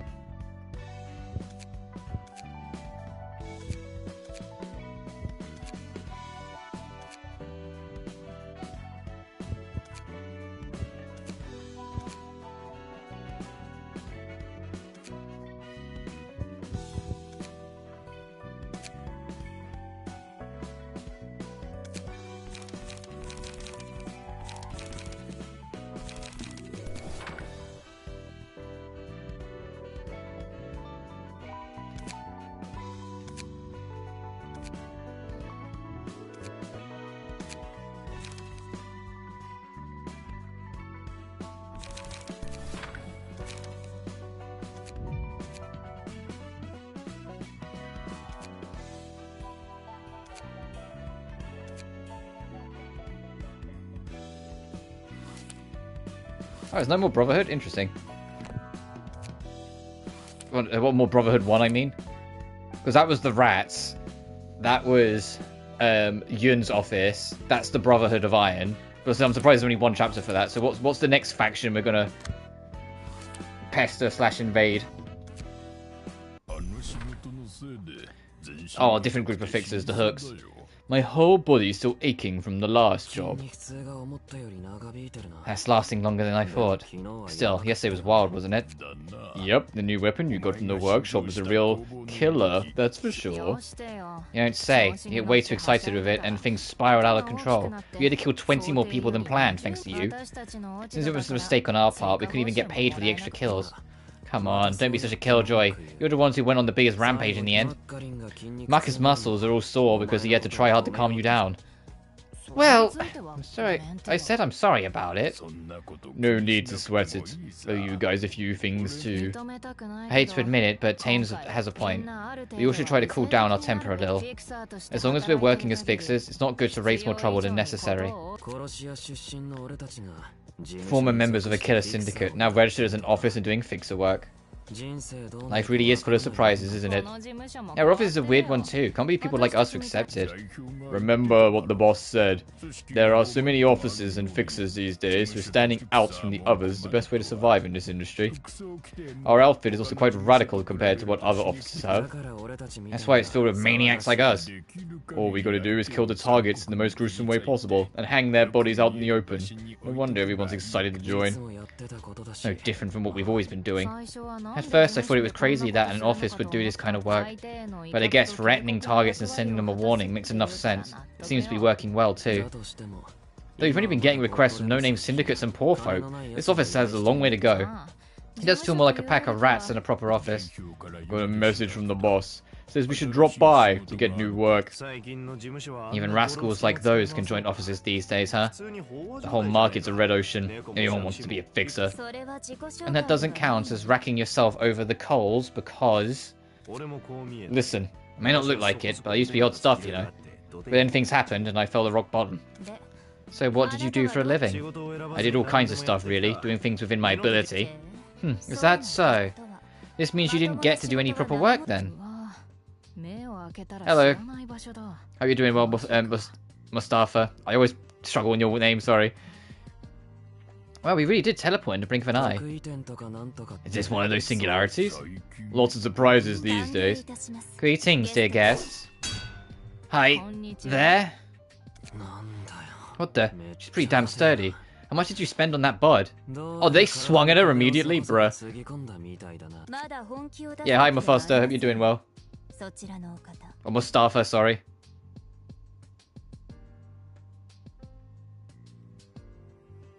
There's no need for needlessly exhaust yourself, dear guest. You'll need to rampage with all you have soon enough. I don't like your soft tone. You're not human, are you? Oh, look at her face just now. Guess she really isn't. Yet another surprise. So rare to meet a sapient being that isn't human in this city. I know, right? We might get a ton of cash out of this. May you find your book in this place. She's just like, oh, these guys are already rambling on. Get rid of them. Alright, Malkuth, it's your second attempt. You're going to get it this time. I promise. You're not going to, like, die instantly.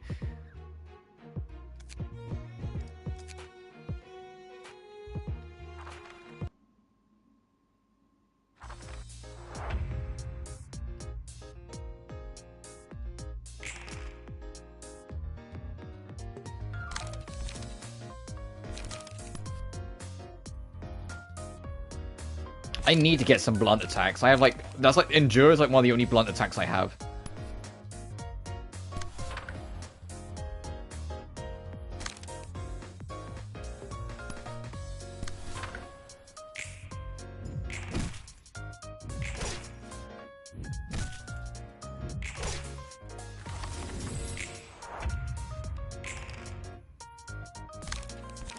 What are you going to do? Oh, you're going to go super on the offense. Okay, we'll try and challenge that.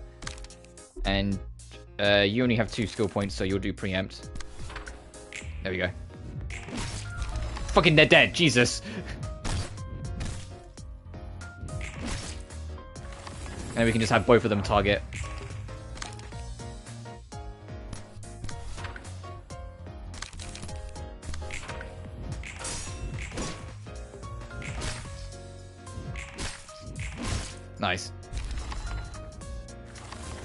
That's only wave 1.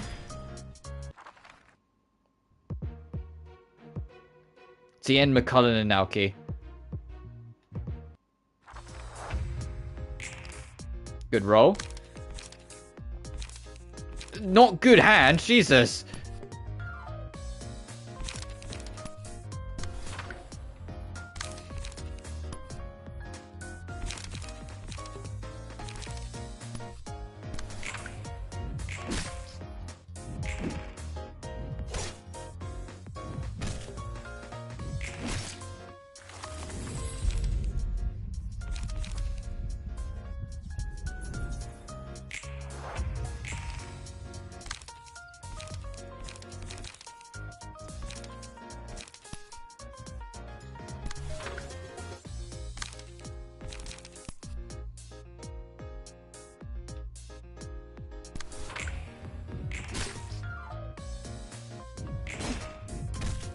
Ow.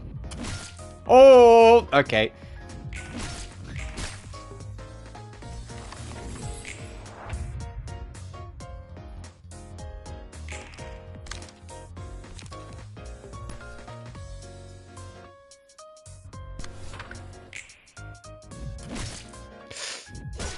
Damn. Alright. It's just on you, my extra.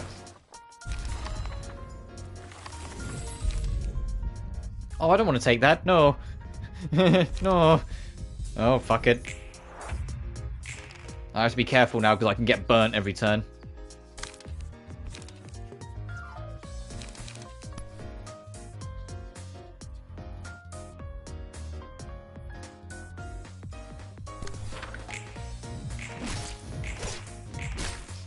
Right, they're staggered at least. Okay, they only hit us once. Awesome.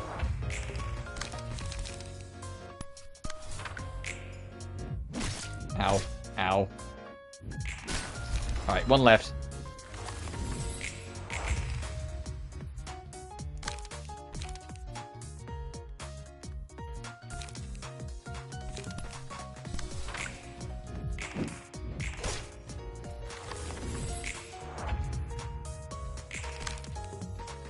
You're gonna go for full-on fucking rampage, huh? Okay. 2 to 4, 3 to 5. 2 to 5, 3 to... that's not ideal.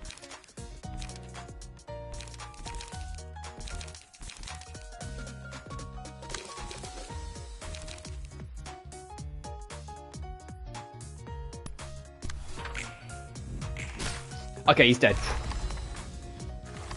Was worried then for a second.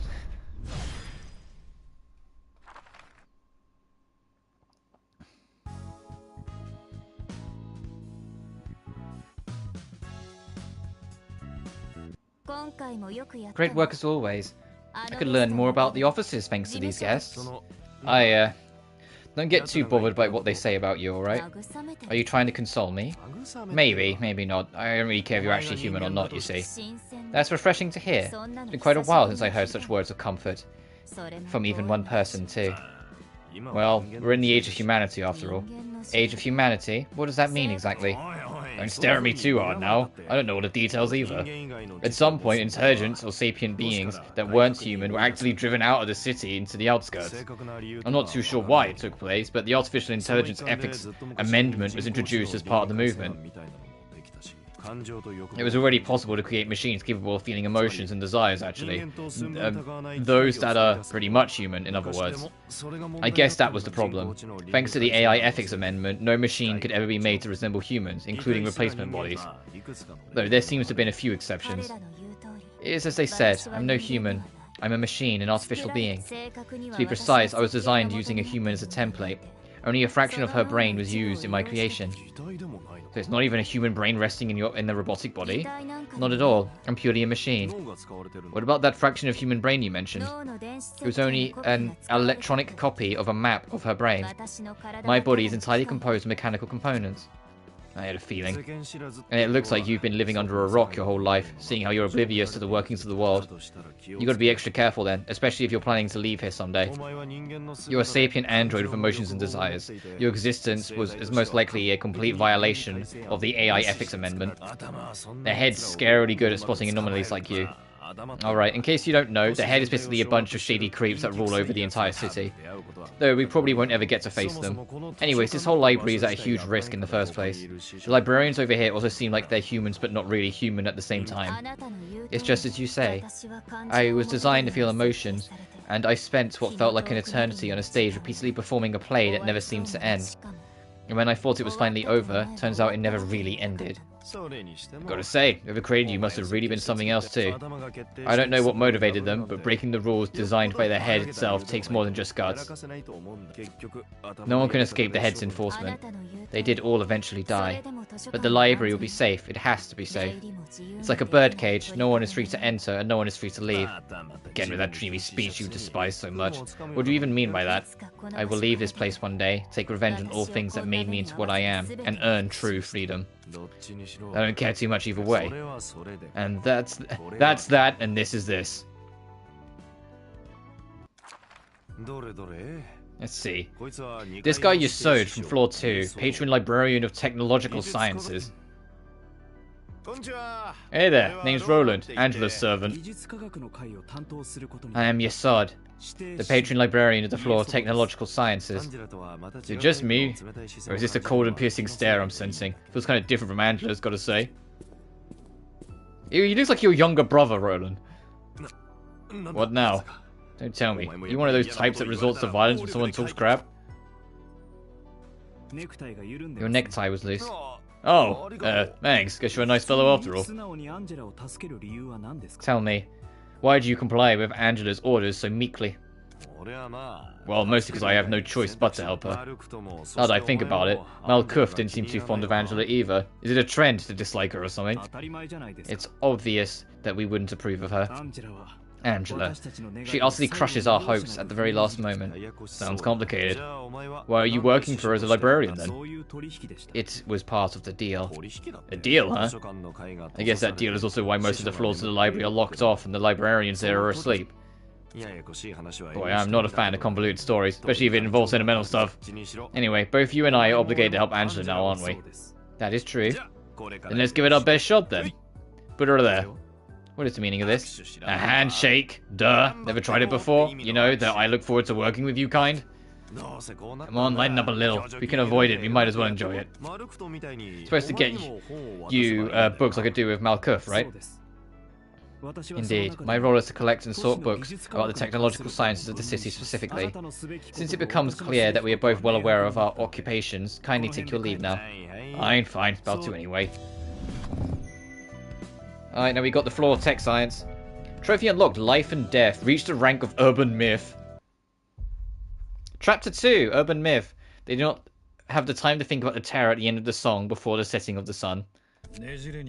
Any more reports on the distortion from the Hana Association, Osway Section 1? None, sir. They're all observing the situation for now. They did nominate a number of likely suspects, however.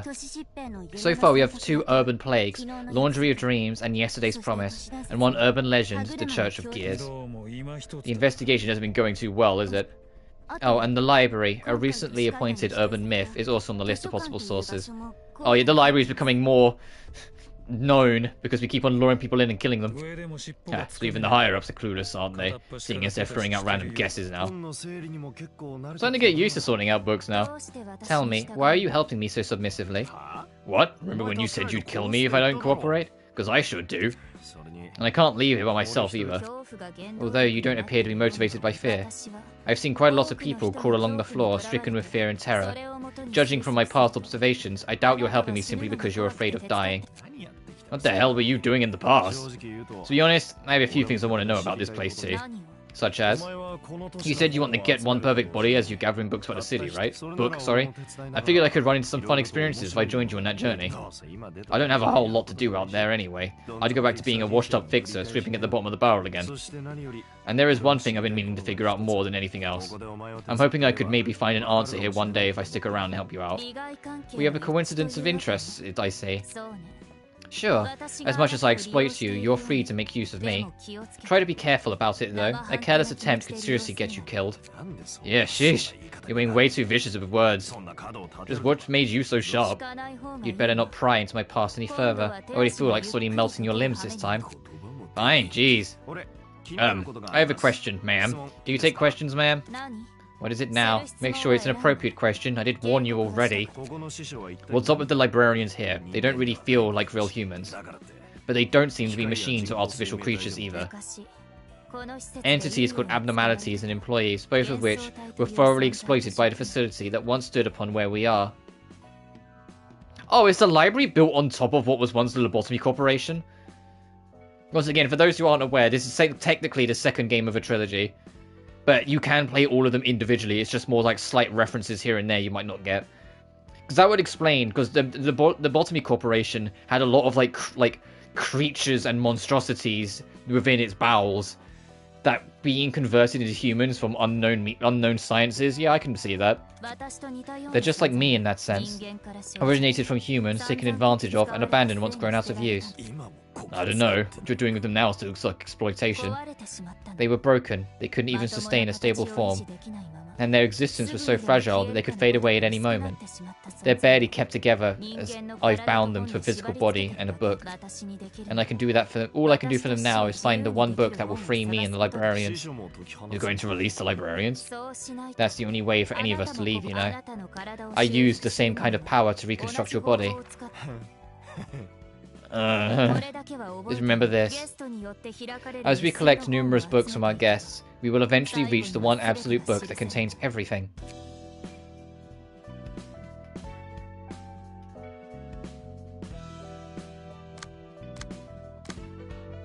Alright, you sod, let's look at what you got. Oh, you just have the standard setup, that makes sense.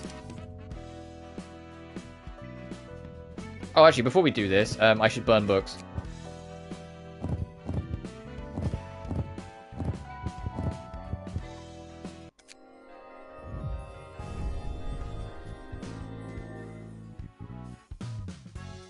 $46. Ooh, okay.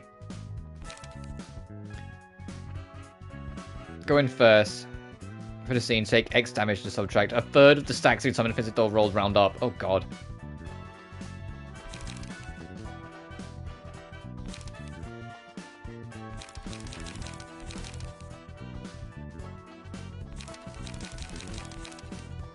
The card art is amazing. Mutilate, oh god. And recover HP from it. Charge up. Oh.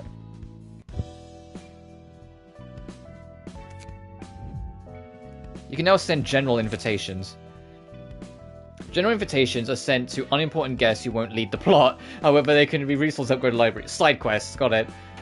Accept any book you register with book of the day by clicking the empty register start, yada yada, and then send it.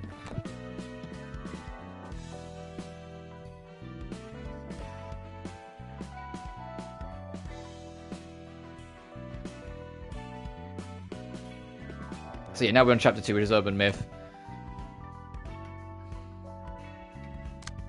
Let's get back to customizing you. We'll load that one up again as a template.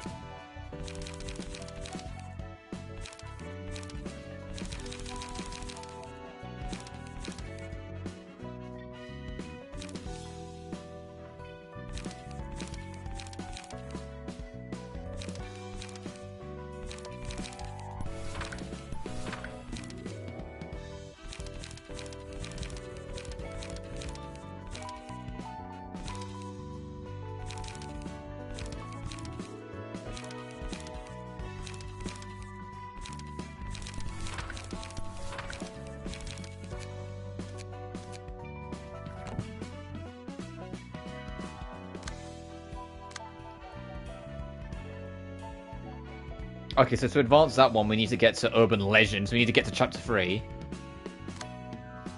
Obtain books, obtain books. Use abnormality pages on librarians in battle. Oh, okay, let's just work on it in general and get another book.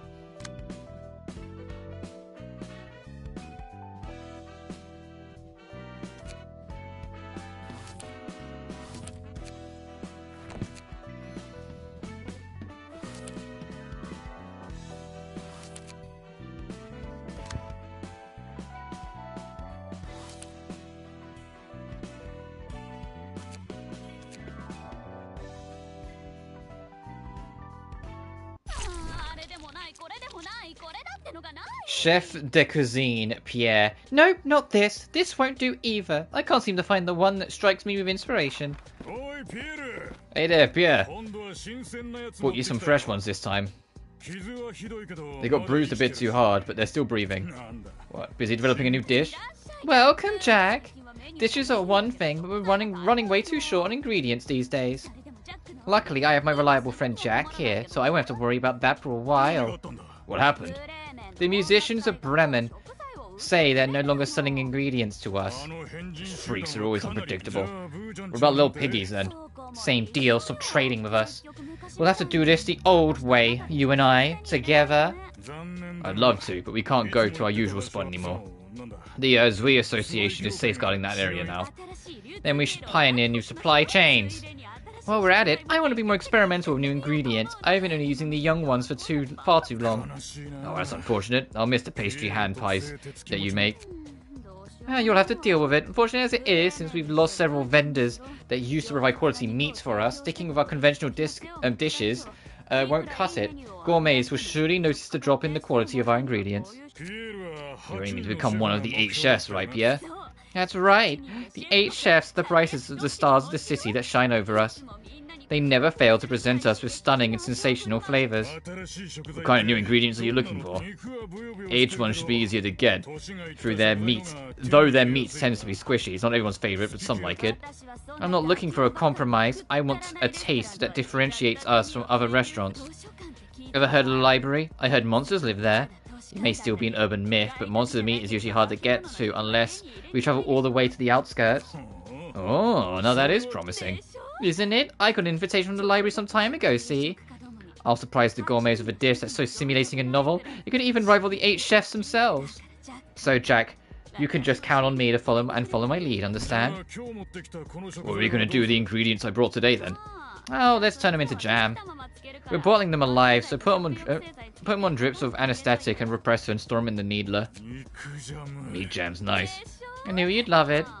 Oh, I said before, you'll have to put legs first, not head first. You've got to keep them alive for as long as possible, you know. It's not as flavorful if they die too quickly. Cannibalism is a thing in the back streets, it seems. Yeah, I kind of gathered that they were talking about humans. They torture and eat humans. There are quite a few perverted maniacs who are into that, yeah.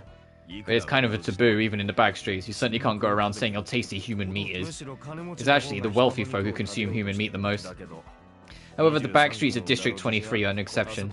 People there only care about pursuing the ultimate flavor and will do anything for it. Each part of the back street seems to have its own set of characteristics. Mostly depends on the policies set by the nest and the wings. Though most of the back streets are being neglected anyway. Is human meat particularly delicious or anything? Heck if I know, never tried, never wanna. Those guys are kidnapping ordinary people and cooking them right after. Gourmets seem to think that such cruelty only adds to the flavour. Even worse, they believe cooking people alive and making them suffer as much as possible is key to perfecting taste. Humans eating humans, what a sight to behold. This is a brand new smell. I don't think I like this scent. Now, Jack, it's unfamiliarity like this that brings forth new ideas, you see. If you say so. Greetings, dear guest. I am Angela, the director and librarian of my role's namesake. Wow! What a wonderful looking ingredient, with such a glossy appearance. She certainly looks like a fresh top-grade ingredient on the outside, but Pierre... Yeah, I know, she's unfortunately not a human. But that's why I'm even more excited. How do you taste? I'm afraid you cannot do any harm to me. You never know until we try. Stay calm, Jack. We should keep our manners. She's a wonderful individual who's invited us here, you see. Oh, yeah, I apologize for my rudeness, ma'am. It was just I was going to cut you up and eat you. Yeah, okay, yeah, oh, yeah, sorry. Now then, Miss Angela, may we enter now? May you find your books in this place. She looked fed up, and that last page is like, oh, for fuck's sake. There are a lot of flaws looking at these circles.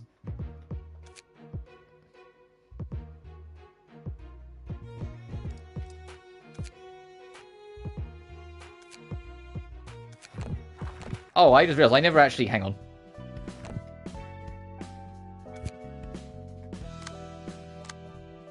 I never actually equipped you with a key page like I was planning to.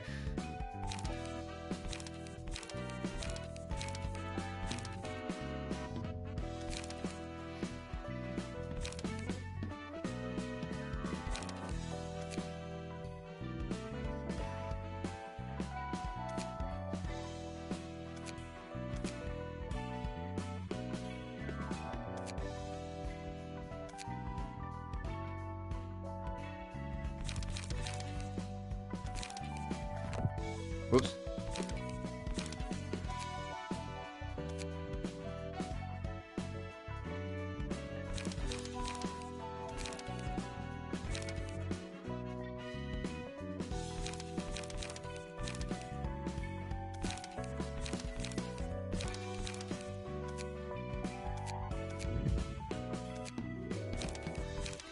Alright, what extra cards should I get? Because we lost over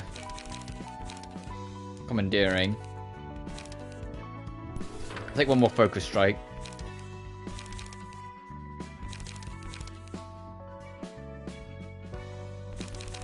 Take an extra struggle.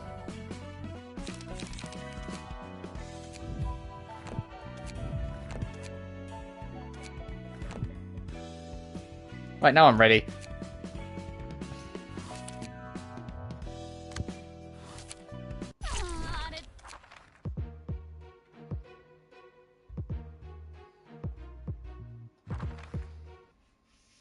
Let's see if he actually stands a chance or he's going to get like the Malkuth shit treatment.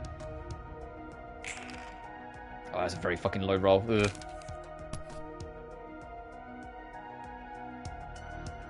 Bro, 1 to 12? Yeah, we're not targeting you.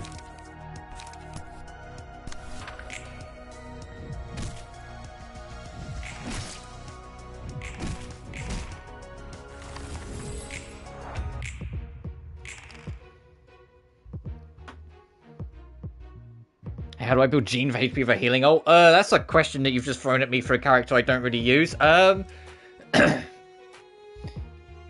Ultimately, I think it's either the 4th or 5th artifact slot. You'd have to quickly check. One of the bonuses you can get is healing boost. I think you'd have to start there to begin with, so you then it would start making, you start getting a healing attribute to it. But I don't know if it's on Jean inherently or if it's tied to a constellation. So you check that as well. Like, it might be tied to a constellation that, like, her attack gets a healing passive.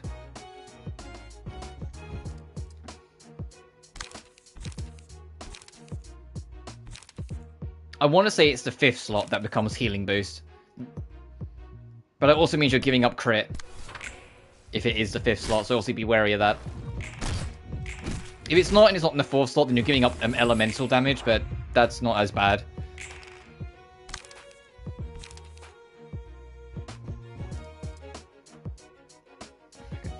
We're going to get lucky on that. Well, that's what I said. I don't know, because I don't use Jean. I don't know where she stands.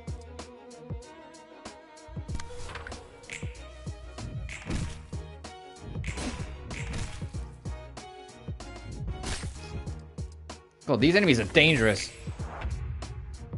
And I'm guard's broken, so I can't do anything. He lived.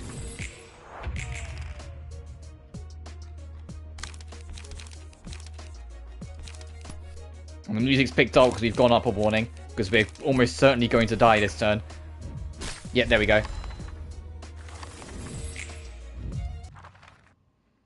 That's okay. On to our second team. Malkuth, you can do it.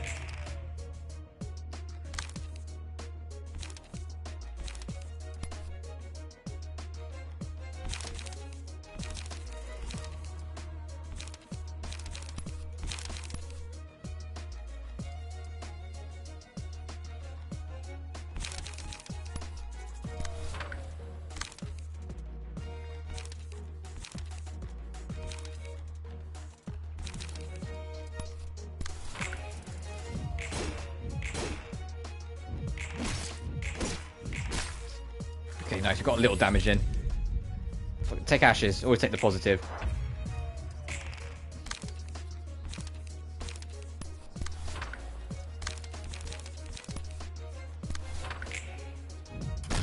Ow. Please kill him. Oh, 1 HP. Fuck me.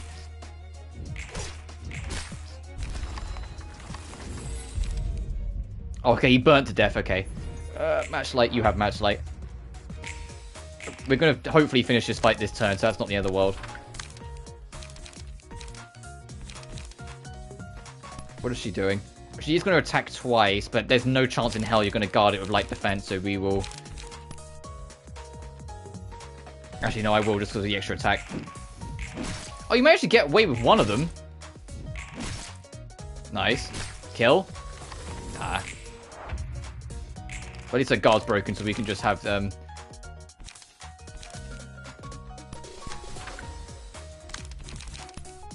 Then dive in. Nice. Alright, killed the literal cannibals. Curtain call for the reception of Pierre's Bistro.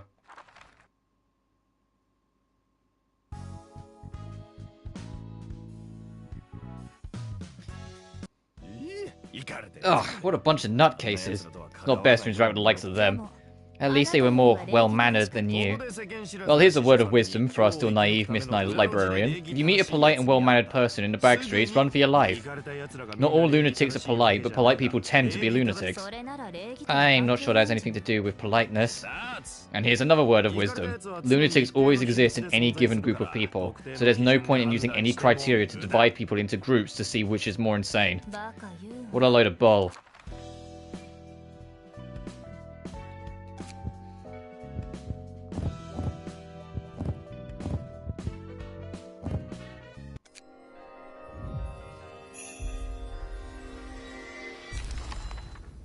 Angela's like, you talk a lot of shit. You know that.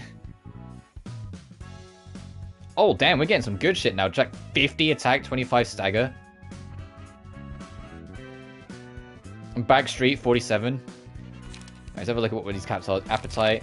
Ingredient hit. Uh-oh. Oh, ingredient hunt, sorry.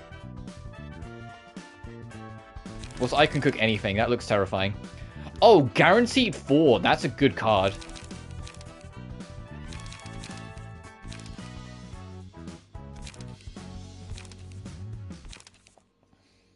Appetite's a pretty good, like, 0. It's like a basic attack then.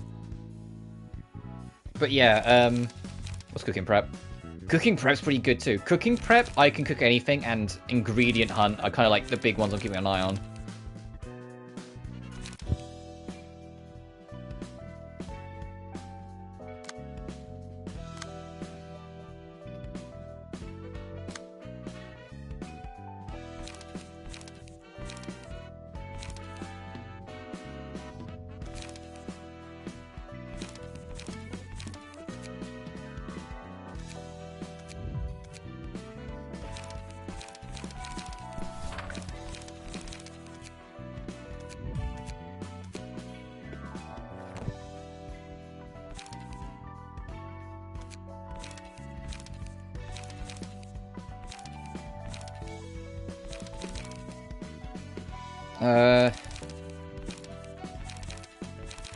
Roland, take a Jack page.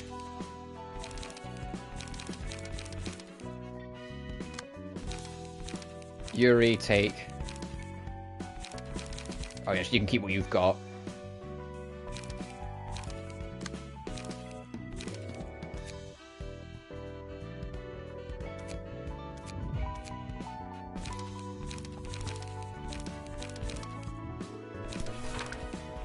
Actually, no, I will just rebuild that deck from scratch. Because there's a lot of attacks I kind of want. I want Appetite.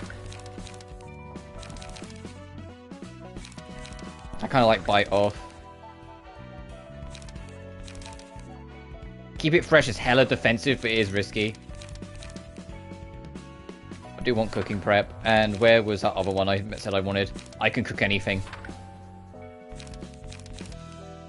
Oh, and I suppose one ingredient hunt. I'm just turning Roland into the fucking cannibal here. Alright, I need some defense, so I've got none.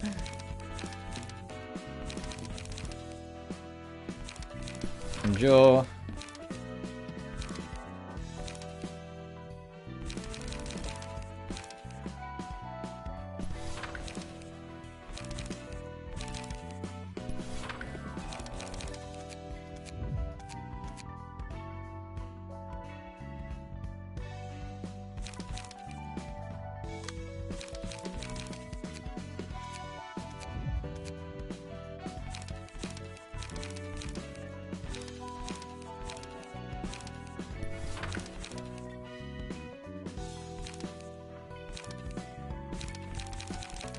Actually, no, Appetite is just way too good as a 0. I'll leave that as is.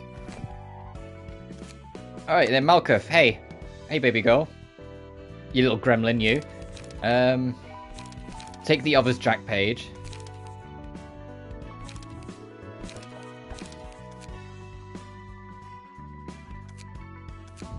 That's fine. We can replace the 2 we're missing.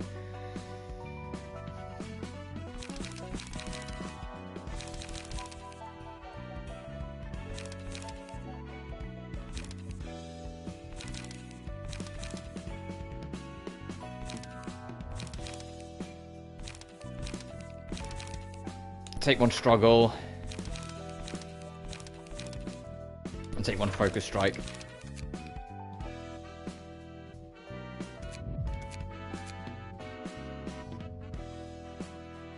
What's Tom got?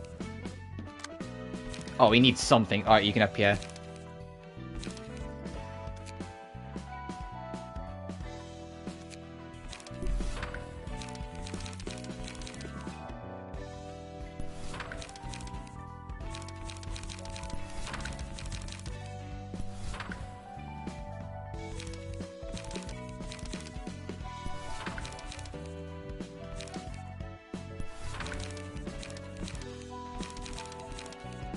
We need a blunt attack. I need we need to put like something blunt on. I have like no blunt attacks whatsoever.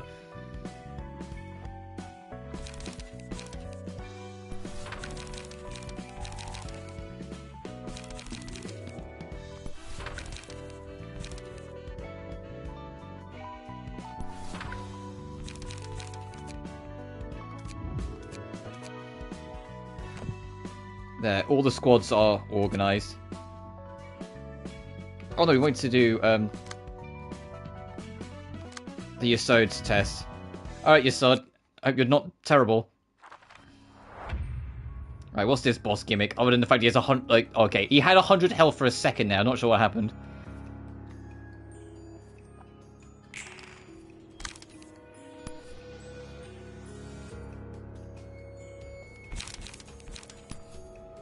Okay.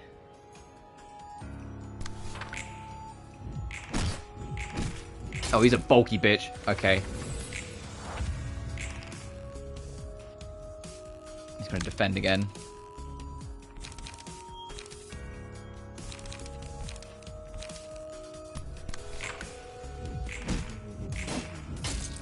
Ow.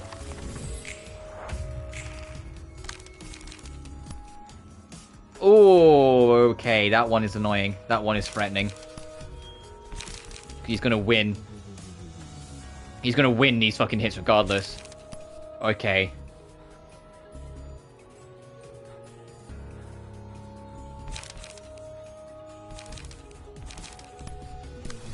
I just gotta hope I get a high roll. Okay, I managed to mitigate that a lot, thankfully. What's he gonna do next? Defense, defense. Okay.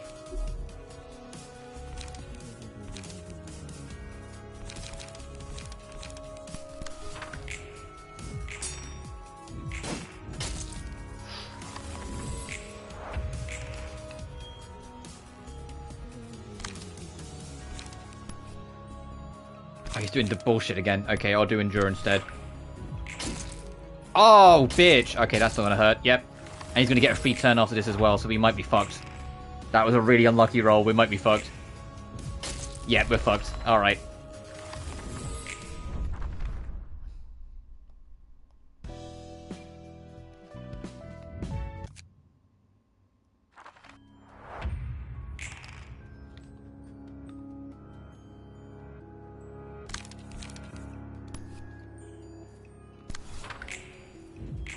Okay, okay. Oof.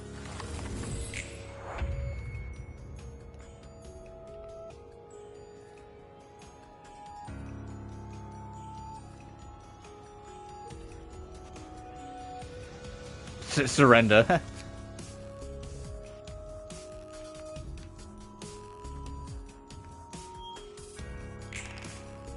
Of course I rolled a 1. Ugh.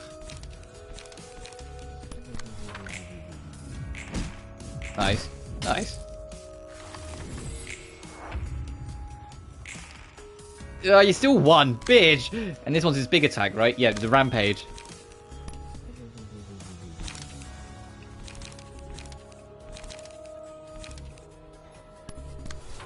I've got a hope. Wow, I won all 3? Bruh. How? Not complaining, but how?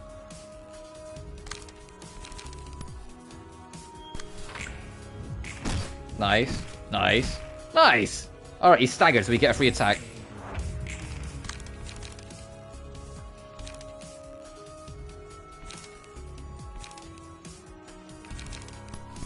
I'm just gonna do bleed.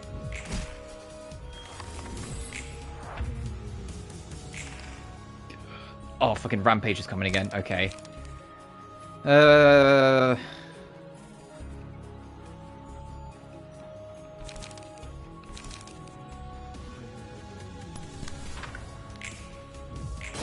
Nice. Nice. Awesome.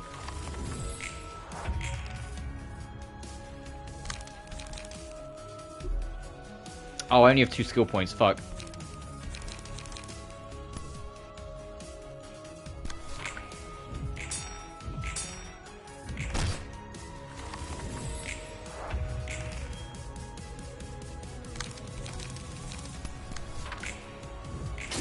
Oh, oh, that was an awful fucking... He rolled a 7, bruh. Alright, he gets 2 turns, so we can't do anything here.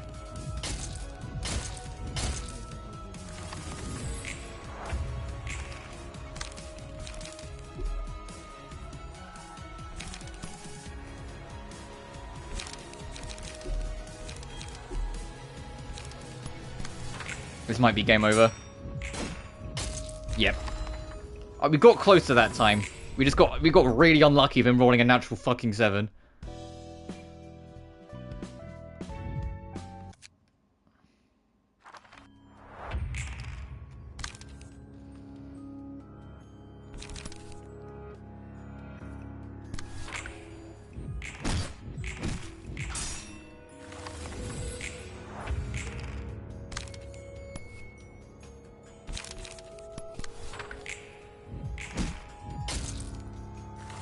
He's going to do the super one now.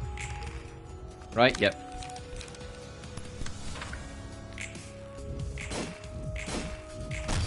Okay, cool.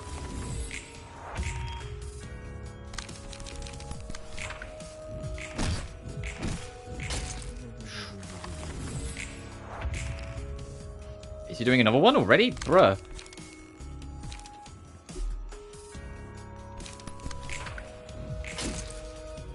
I did not dodge that at all, so I'm fucked. Yeah, that's just gonna reset. Let me look at my kit. Let me look at my kit, see if I can readjust something.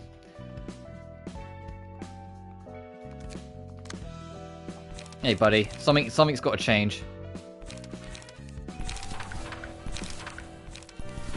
I'm just gonna empty out your hand actually and just take this from the top.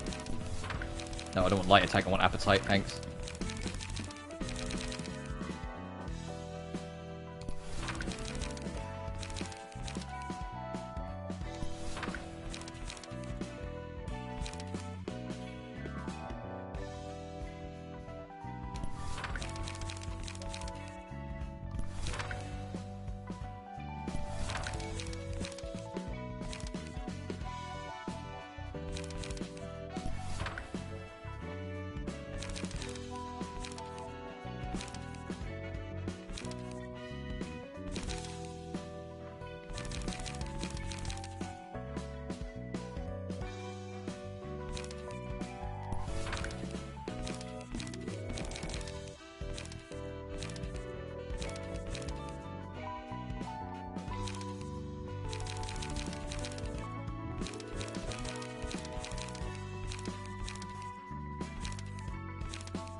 Try that.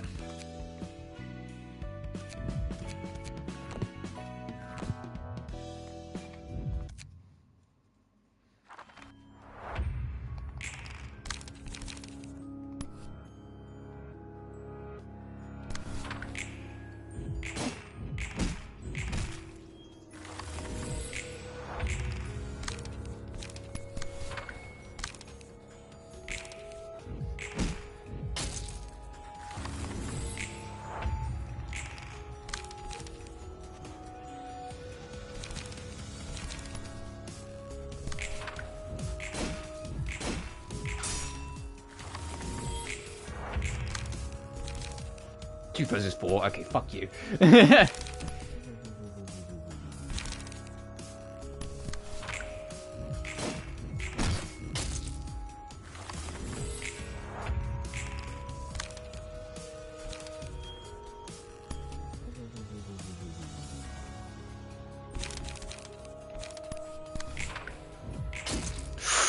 That was... yeah, with this... He rolls a natural fucking 7. There's not much we can do there. At least with our current setup. And I'm stubborn. I should really come back later, but I'm stubborn.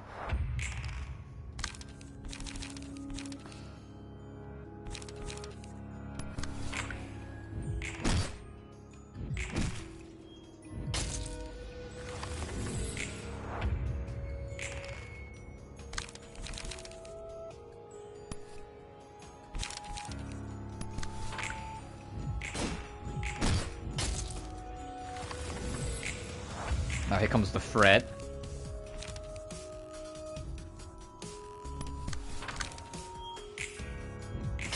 There's that fucking 7 I hate so much.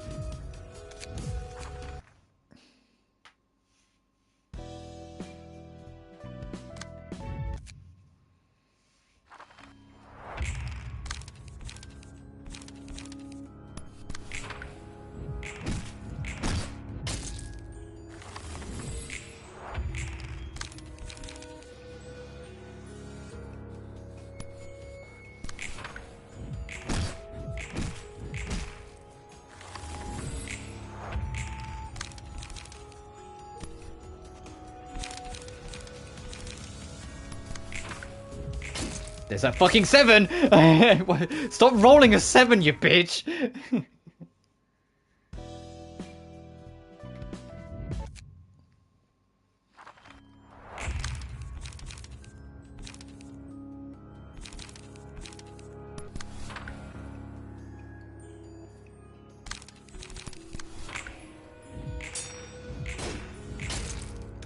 Okay, cool.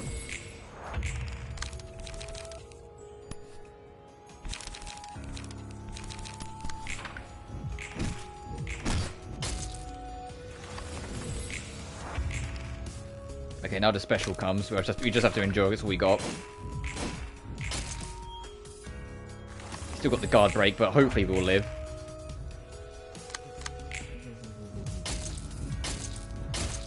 Okay.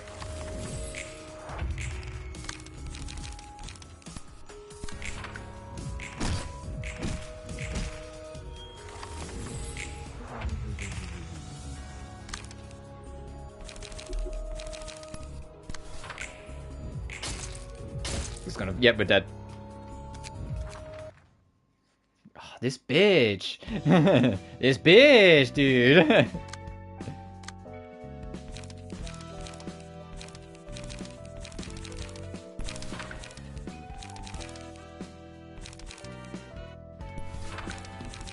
I have no idea if that will make any real difference, but we need at least one more defensive card.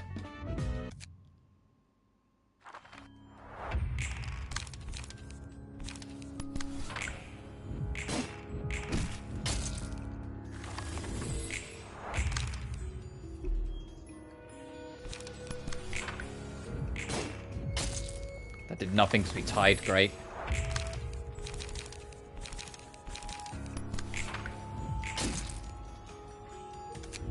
You rolled a natural 7. I hate him.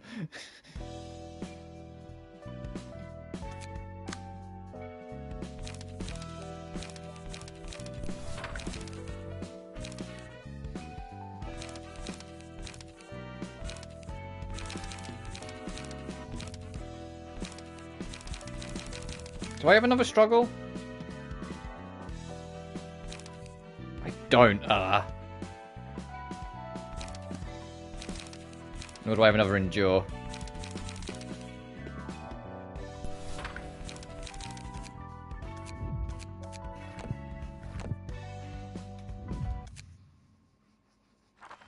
Like I said, I don't have to do this now, I'm just being stubborn. I could come back later.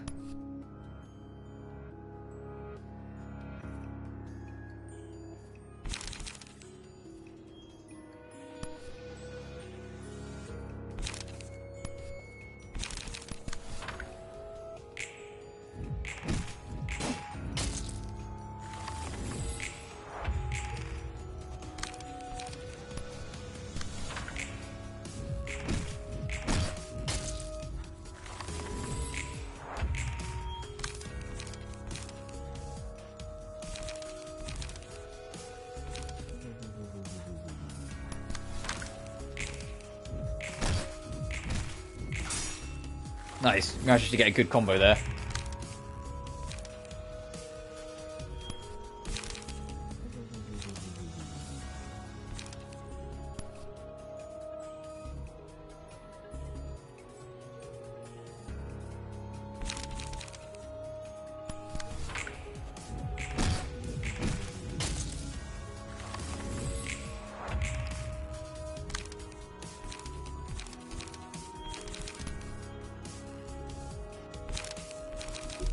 Don't have any lights, I have to just go for this. Alright, yep, of course we're staggered because we eat that in the face and then we lose most of our life.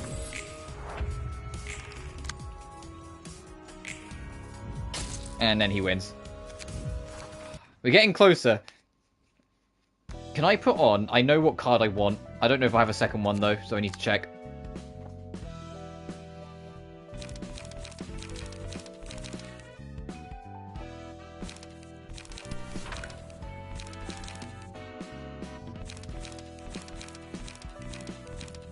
We do have another one of these. This card, the first hit makes it their next card will have a lower dice roll. So I can try and, if I can get more than one, I can try and force him when his, like the supers come around to fail.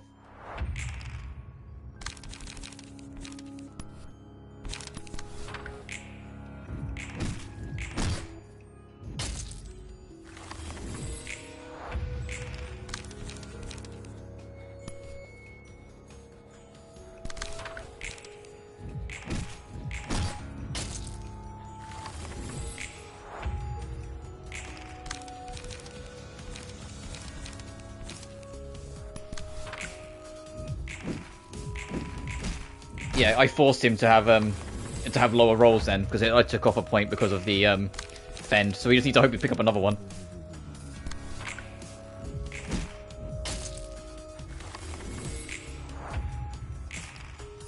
Which we fucking didn't, because of course we didn't.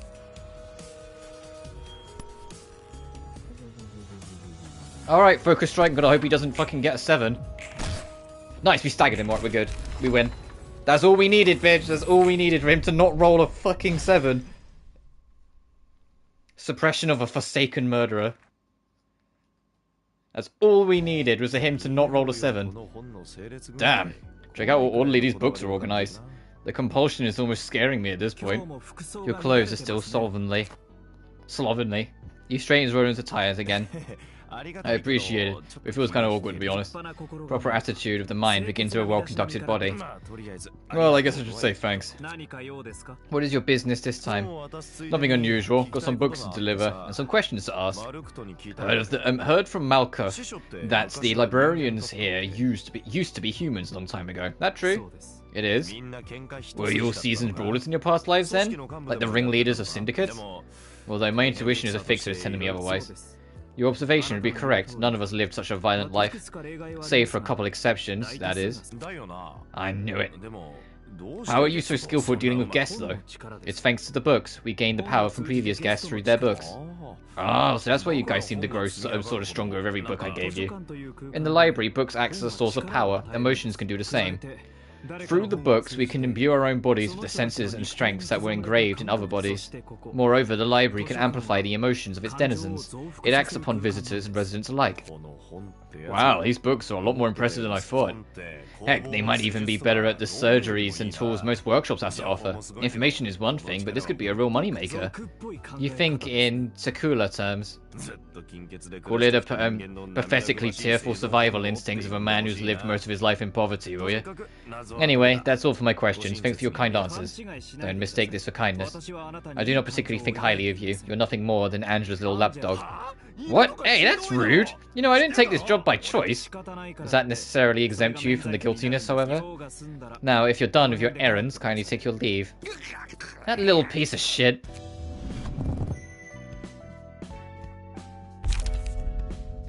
Oh, why? Like, there's only one of these good. Okay. Upon a successful blunt attack, inflict 1 bind and paralysis next scene excludes mass attacks. Blunt dice get 1 to 3 power, but your speed's fixed at 1. You roll a 1 on speed every turn if you have Chain Wrath? No! Fuck that. That's not worth it. Lower the minimum value of all dice but 1, but raise the maximum by 3. Oh.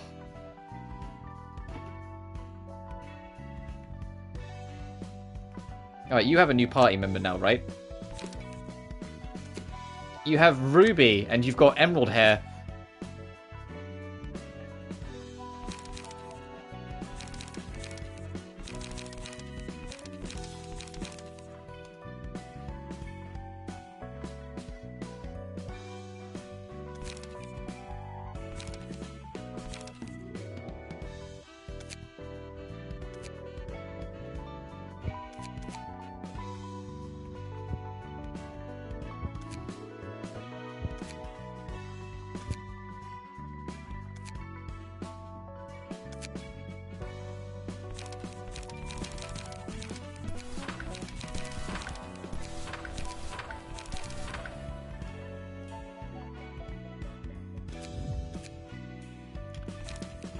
Alright, let's give you a...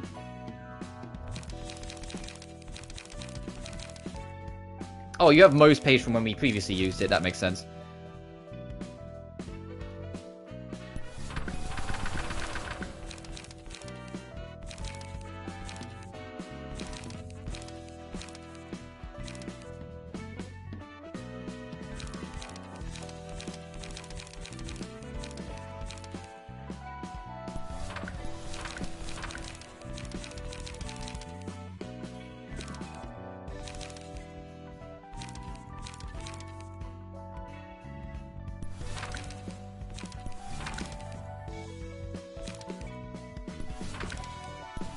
We have a lot of fend this off if you can, considering it's actually a pretty damn good card.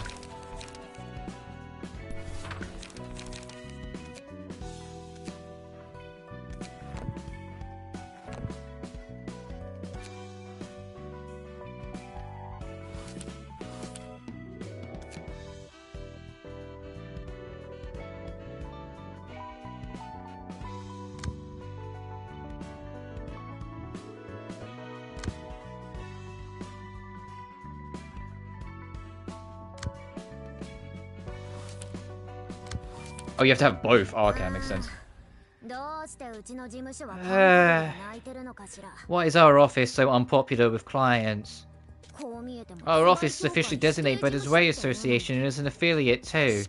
And the crime rate of territory secured by the Streetlight office remains at a remarkable 0% as long as the contract's in effect. We can only cover 2 blocks space at most though. And we'll eventually get work if we wait. Yeah, you can keep waiting for the rest of your life. I'm seriously considering moving to another office. Never thought you'd have what it takes to work for a bigger office. Unlike you, I have several business connections I made from experience. You understand? Your mother must be too busy being a legendary fixer or whatever, while I have friends who can help me right away. Yeah, some great fixer you are. Yeah. Why, thanks, I know I'm great. Hey, you ate the cake in the fridge, didn't you? Guys, I have some work for you. Fighting again, are you? This SOB ate the cake without even asking me. The expiration date was yesterday, so I took care of it, that's all. It's my cake, and even if it's expired, I'll take care of it on my own. Anyway, boss, how about that work? Don't change the topic. I'll get you another cake, so calm down for a moment, alright? But that was a limited edition cake. I'm still rather skeptical about it, but I got this one from a friend of mine at the association. You mean the associate fixer working directly under the Zwei? Yes, it's her. The Hana Association is yet to consider this request a subject that needs to be addressed officially. Have you heard of the library? Some stories of it. Have you ever heard rats talking about it? They said the books in that place have tremendous value or whatever. I see. I retrieved an invitation to that library from my friend I just mentioned. We might not get much payment from this request if it's off the record. And it won't count towards her official career either. Such as it is, the association is trying to remain cautious about it. Are we really going to walk right into a place we know nothing about? She did promise to see it, that we're rewarded with pay comparable to an urban legend class request if anything goes down well. Surely it was a bad idea after all, don't you think? Let's do it. Yes, we have no choice. It's still too uncertain, but we need the money. We haven't been too busy lately. Thanks, everyone. We'll get through this like we always have. Zwei? Hana? They're talking about associations of fixers. It takes more than just setting up an office to jump into the fixer business. There are a total of 12 fixer associations across the city, each in charge of different types of work. Cases and requests are all sorted according to the type and sent to one of these associations. Associations manage offices and delegate work to them. I see. That's right. Sometimes the association might send documents to multiple offices at once, or directly have associate fixers take care of the work. And among them, the Hana Association is in overall control of all fixers. They grade fixers and authorize officers and stuff. Do officers have grades as well? Essentially, the requests sent out by the associations are graded too. They really love to grade things, don't they? It's easier to know that way. Know what? How valuable I am as a person. Think about it. Who in the city would claim this is my worth with confidence? Everyone's busy minding their own business. No one is going to lounge around having deep conversations about each other's value. Knowing each other's grades and affiliations, on the other hand, can save a ton of words. You can tell if you're above or below the person you're talking to right away. Sounds like people stop trying to learn or think about it at some point. Bet you won't say the same once you experience the city life for a bit. You have to interact with so many people out there, whether you want to or not. People have been looking for ways to adapt to the city, and this is just one of them. Guess we really are desperate to think we've taken a job like this. Stop complaining. We should be glad to have work at all. I know, but you really have to point out the obvious? Now, cool it down, guys. Can't tell if you're best friends or worst enemies. Excuse me, please don't associate me with this goof.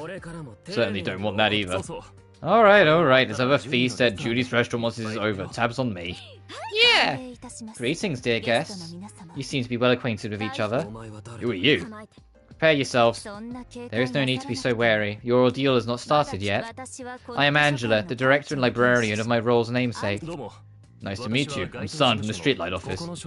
We were brought here by the invitation. There's something I'd like to ask about it. What is it? I actually retrieved this invitation from another person, not directly from you. Are we still eligible? Yes, indeed. The invitation eventually reaches you, dear guest, and you signed your name with your own will. Everything has worked as intended. I see. May you find your book in this place. Ah, she was a nicer person than I thought. Did that look like a human to you? I mean, she did have the shape of a person, but something about her didn't feel right. Though I can't exactly put it into words. She probably is a machine. Didn't expect to see a machine that's so similar to a human being. Let's focus on our work. Once again, you must back off as soon as you feel that you're in danger. Alright, you sod, now you have a teammate. Are you going to be, like, not shit?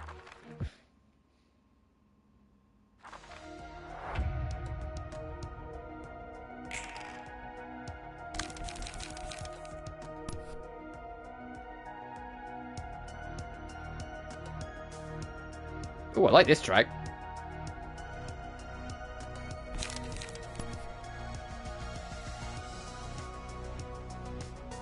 A little trancey.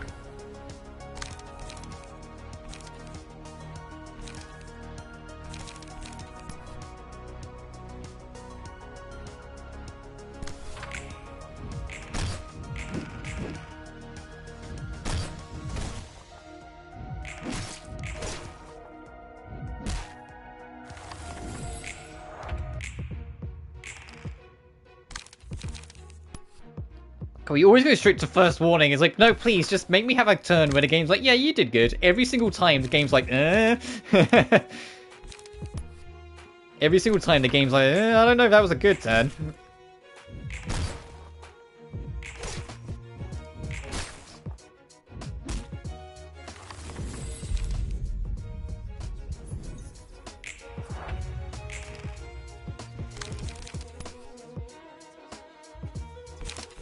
No, I'm going to do appetite because that should kill.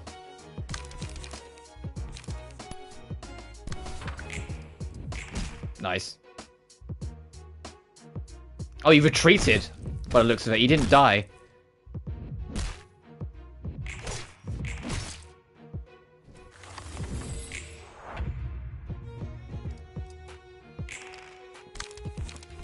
See, like I said, he ran off the screen.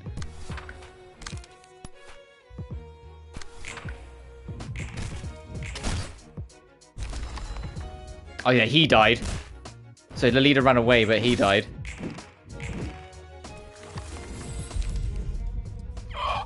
I don't want violence. Can I, like, just not take it? Bitch.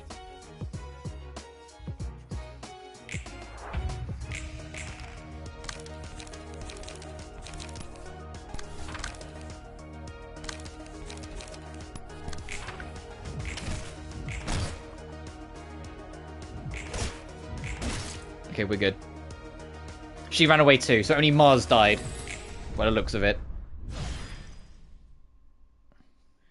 Curtain call for the reception of Streetlight office.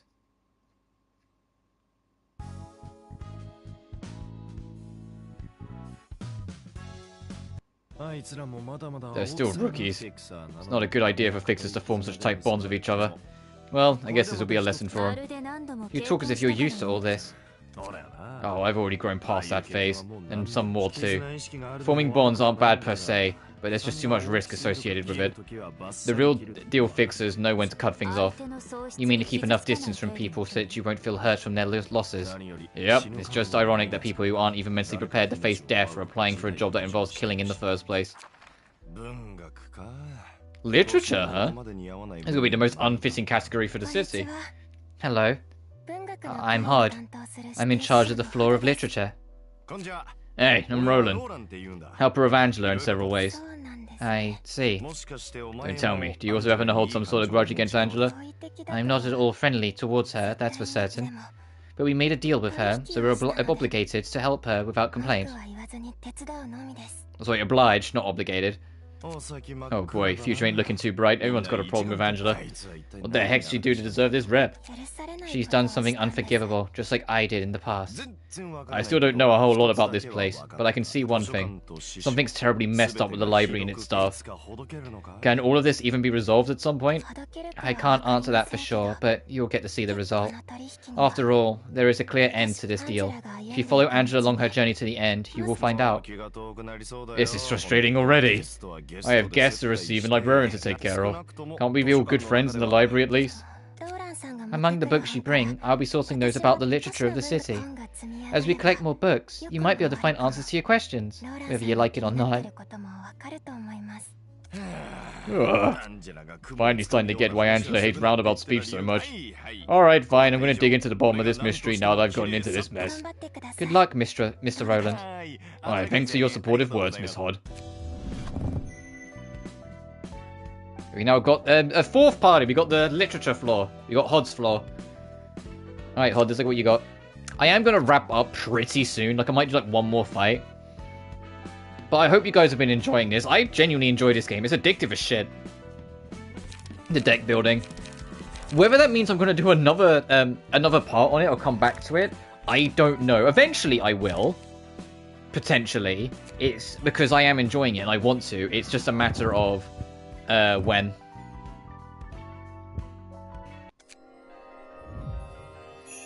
Like, it's like as if you guys are interested in seeing me coming back to this game, or if it ends up just staying as a one-off. It's just I've got so much else to do, you know, so it's just not a priority.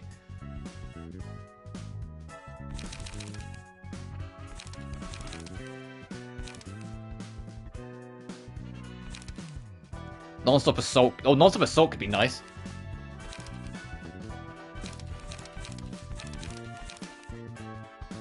The deflect's kind of a low roll.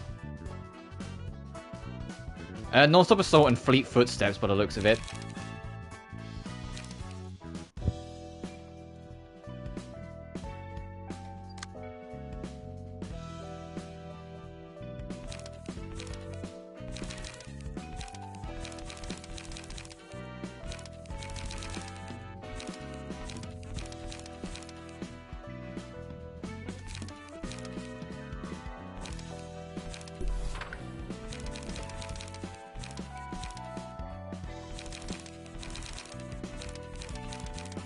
So I definitely want that one. I always want some fends off if you can, because that's very helpful. HP recovery, sure. Take a struggle. Fleeting's footsteps. Actually, I will take... Oh, I've only got 2 of them. Actually, I won't take them anymore.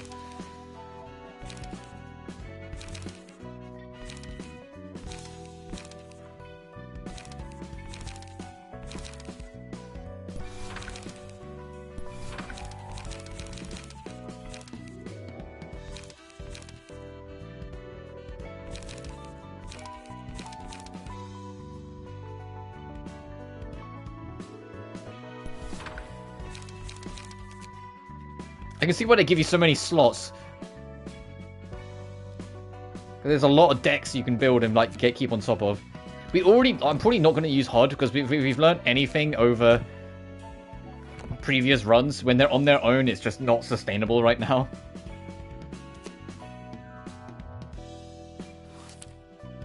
Oh, right, because one ran away, so we got to chase after them.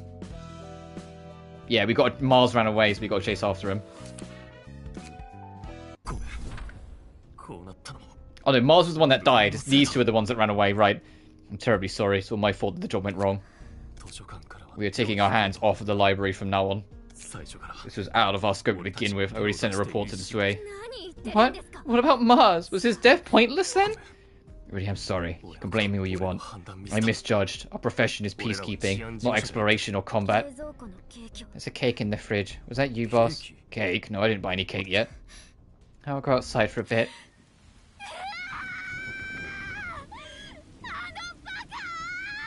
You stupid idiot!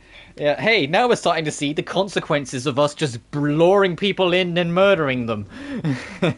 It's starting to fuck people up in the real world. It's almost like we're the bad guys. Not like you and all the pie cakes, brothers. You said your mother's an amazing fixer.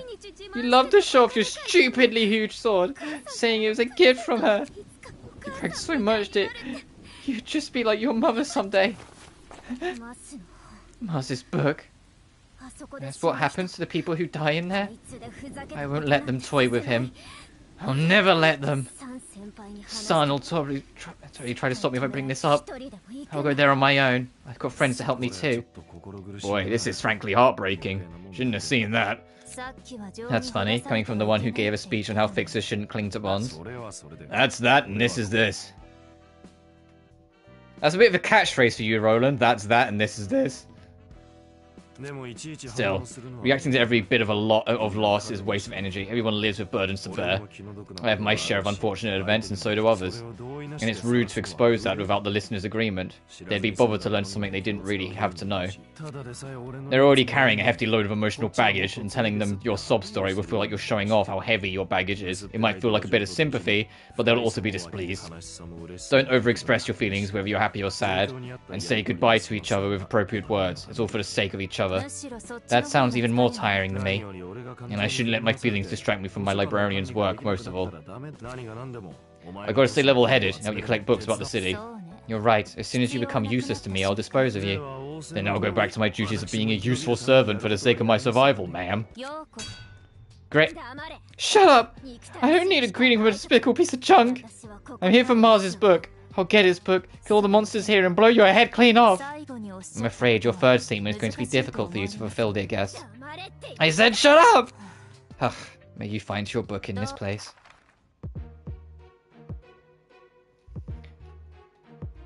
Oh, it's 2 waves. Oh, okay, Hodge, I'm not... sorry, buddy, you're not coming in. Because it's 2 waves, you won't fucking survive. I'm just gonna get your sod back in.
There's one.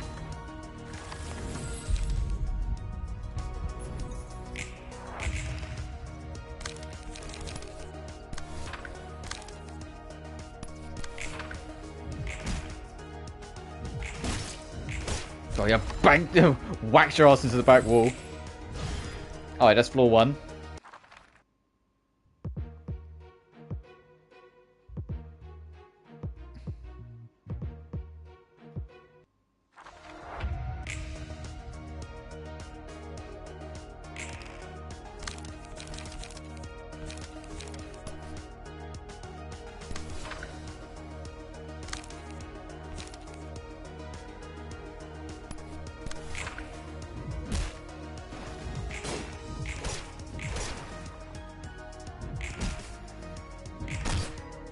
he's nearly dead.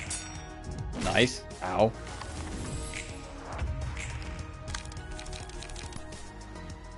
Just finish him off.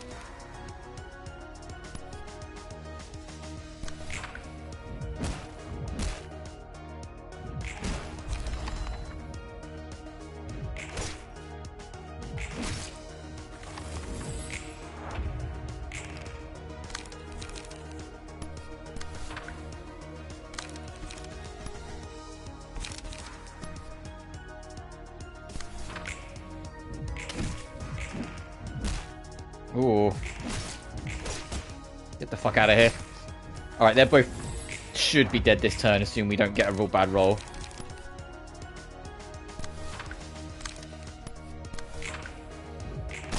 Okay, we're good. She's stunned, so she can't do anything. Alright, sorry, girly.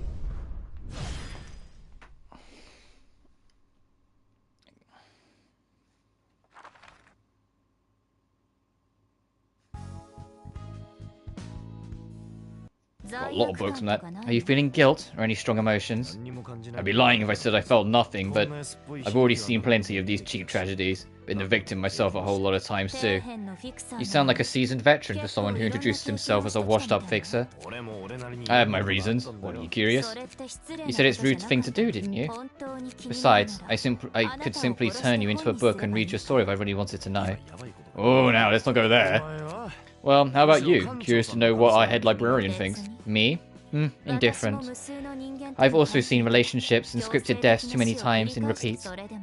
So I've been trying to run a system where people are free to choose their own destiny this time around, free from any coercion. I mean, sure, they all read the warnings and the invitation and agree to those terms by signing their names, but it's still a bit dirty, you know? You're unkillable, and I can revive whenever I die. Again, with that, I thought you said my method is fair. Yeah, you aren't wrong. Much more polite and fair than most things in the city. Oh, and we can try your Hod's challenge. Hey, Hod, I haven't used you yet. How do you feel about... Let's just see what we've got. Oh, I hate that fucking face.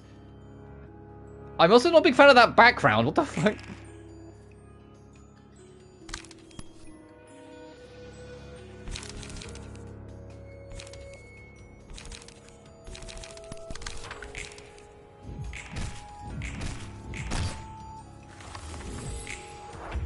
Oh, and the figure that's like looking behind the faces behind moved to a different one.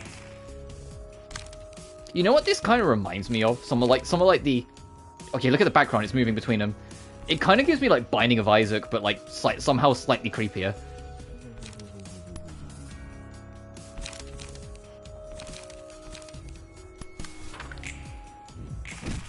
Jesus, fucking 9.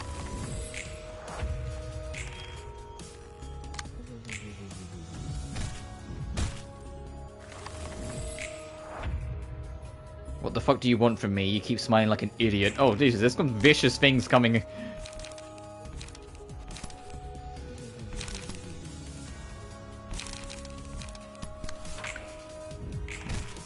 Yeah, we can't win against that fucking 12.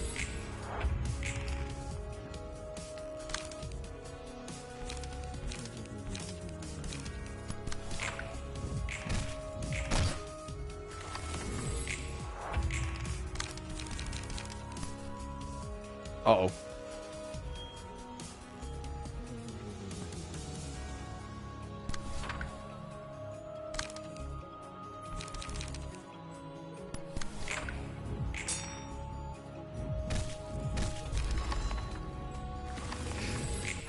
Alright.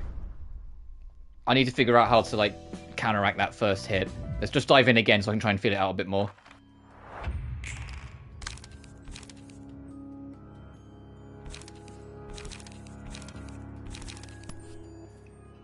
Oh, you're going straight for that this time, huh? Okay.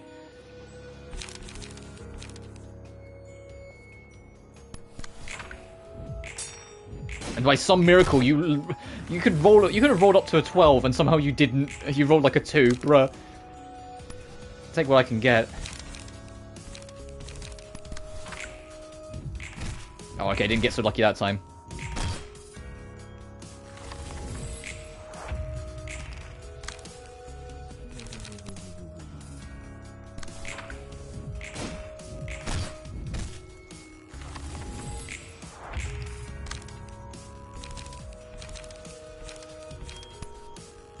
for it again.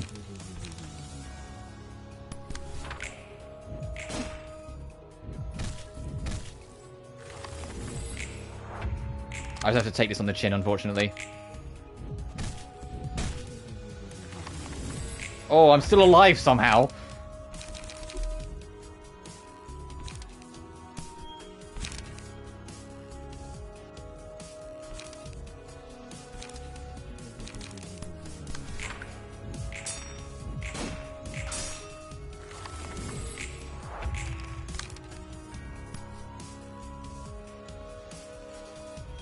I need to get like a really fucking lucky roll. I need him to get like the worst roll of his life.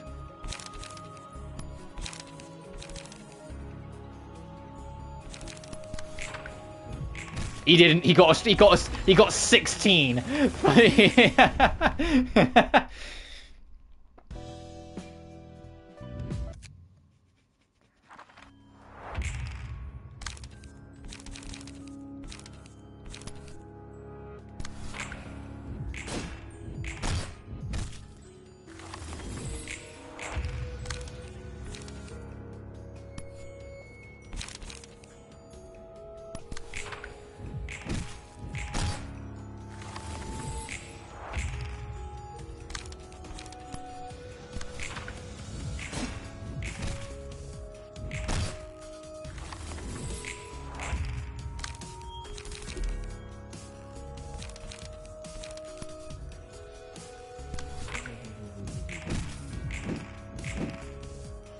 Nice.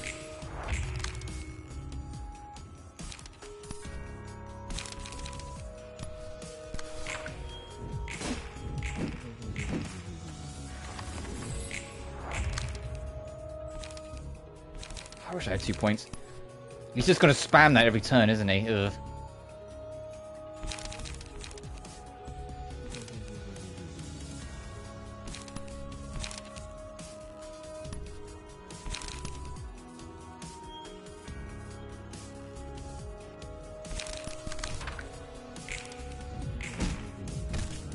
Take that on the chin, that's fine.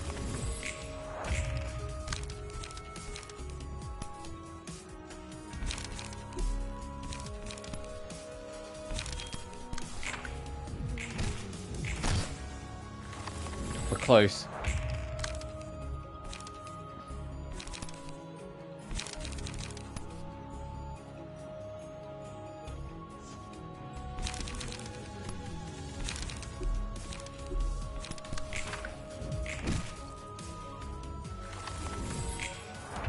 God is broken. Fuck. Alright, just gotta hope he doesn't kill me on this one. And of course he does it. He rolls a natural 16 just to put the pressure on, you motherfucker.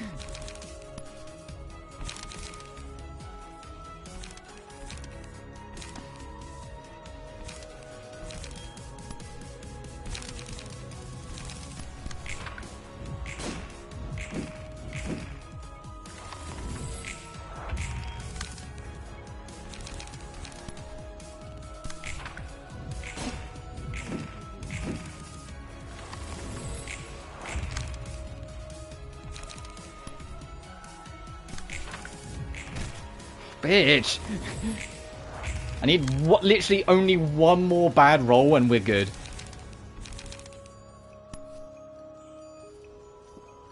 If you get this bitch to have one more shit roll where we win, that's all we need.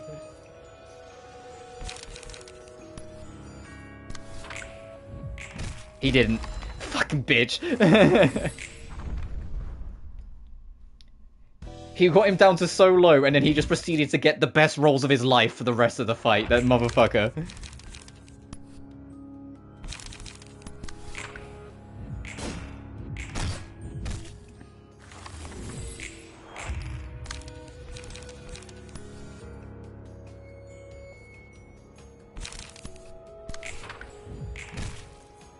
I got staggered, of course I did.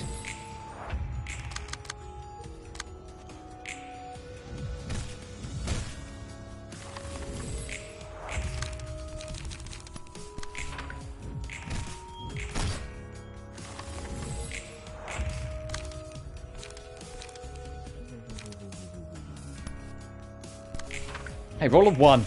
Or if fucking 16. Hey, my dice can roll anywhere between 1 and 16. Oh, cool. I can't wait for it to roll, like, anything that isn't 16 then.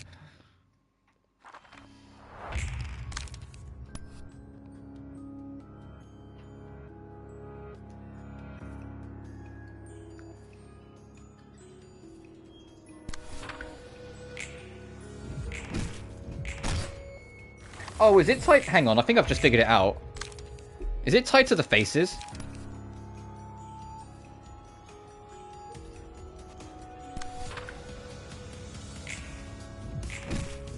I think it's tied to the face.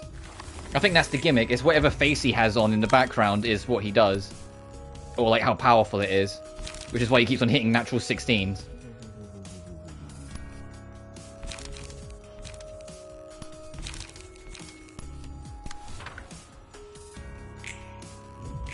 Yes, it is. Okay. Okay, now I understand it. It's not that he's getting insanely lucky, it's that the background is literally dictating what he gets.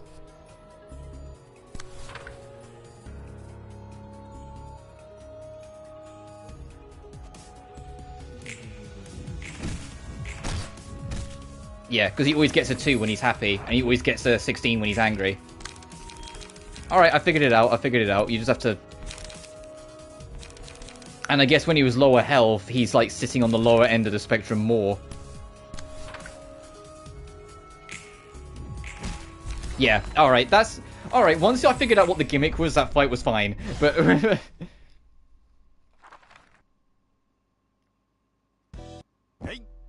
Oh, trophy unlocked. A single candle. Reached the rank of urban legend. Oh. Alright, here's the books you asked for. Thanks, Mr. Roland. No need to be so courteous. You can drop the mister and just call me Roland. Can I, Roland? Much better. It feels kind of awkward to speak like this right away. You'll get used to it. How's the collection going, by the way? I'm not sure if the city has anything worth being called literature. It seems like each person's life counts as a work of literature. The story of one's life is written out like a book of its own. And in that story, comedy and tragedy intertwine in a complex way. It's hard to define anyone as pure evil, or pure good for that matter. Everyone has their own personal affairs. That's why I'm wondering if it's really okay to blindly hate someone. The fixers from the streetlight office were like a happy family, but we killed them just to get their books. I understand it was their choice to come here, and we have our own goal to achieve, but still, it feels like I'm just making excuses for myself. You see, Hod, everyone's taking personal affairs into consideration. Is only going to end up giving you a headache.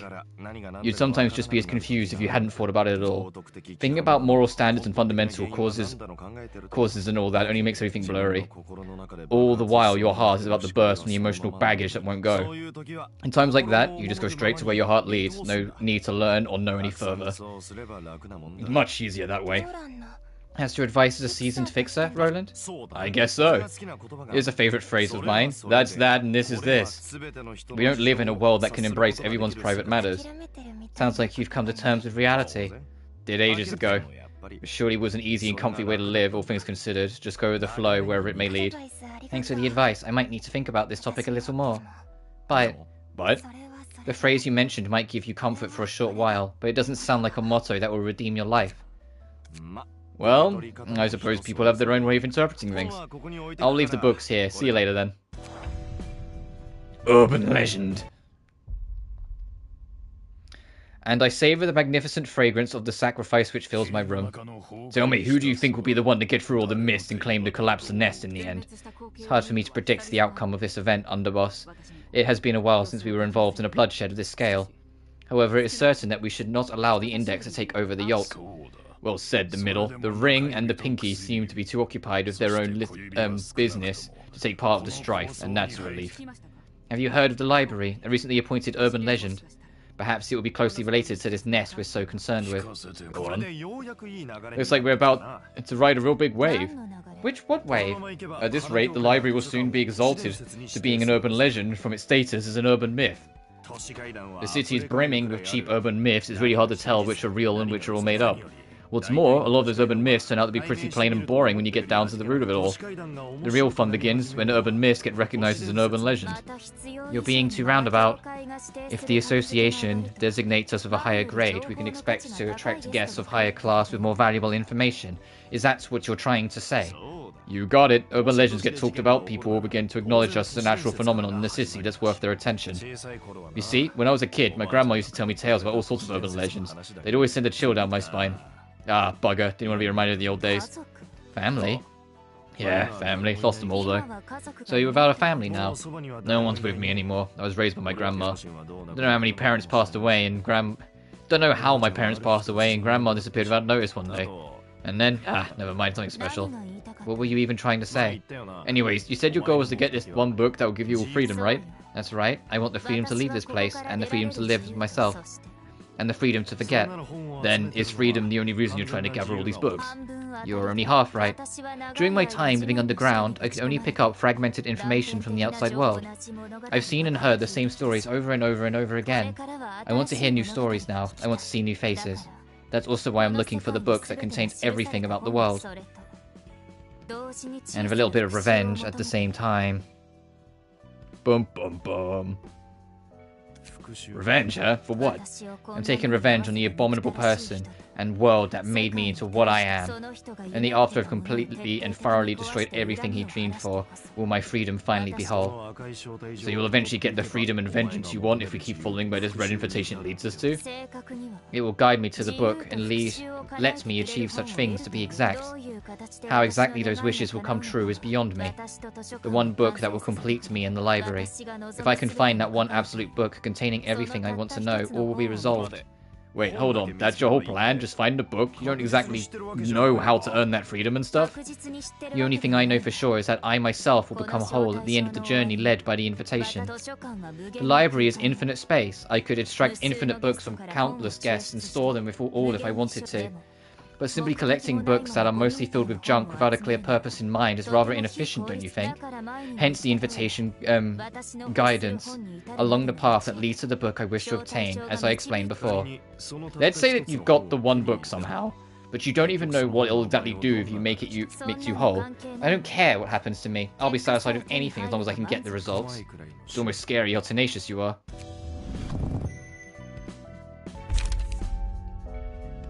Alright, look of the day. Oh god, the librarian's face constantly shifts. Dice gain amounts the power depending on the current face. The anger is fierce. Okay. Social distancing.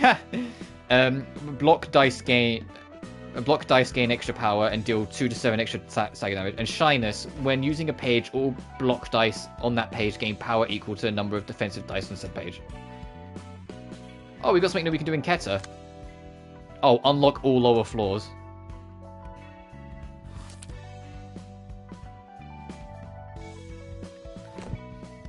But now we've reached the rank of Urban Legend. Who the fuck is Nezak? Where'd you come from? Or Nezak? Where'd you come from? You're just here now. The floor of art. I suppose we'll have to figure that one out when we next visit, but I'm going to wrap it here. However, I am going to... Is it in the credential at all? It is. Well, I guess it got skipped. Let me do this. Nezak, Librarian of the Arts, lying flat on the floor, huh? Nezak cast a glimpse at Roland while still lying on the floor before turning back again. What I was going to say is if there's any interest in me doing more of this, let me know, because I would be up for doing more of this. It's just for now it was planned to only be a one-off.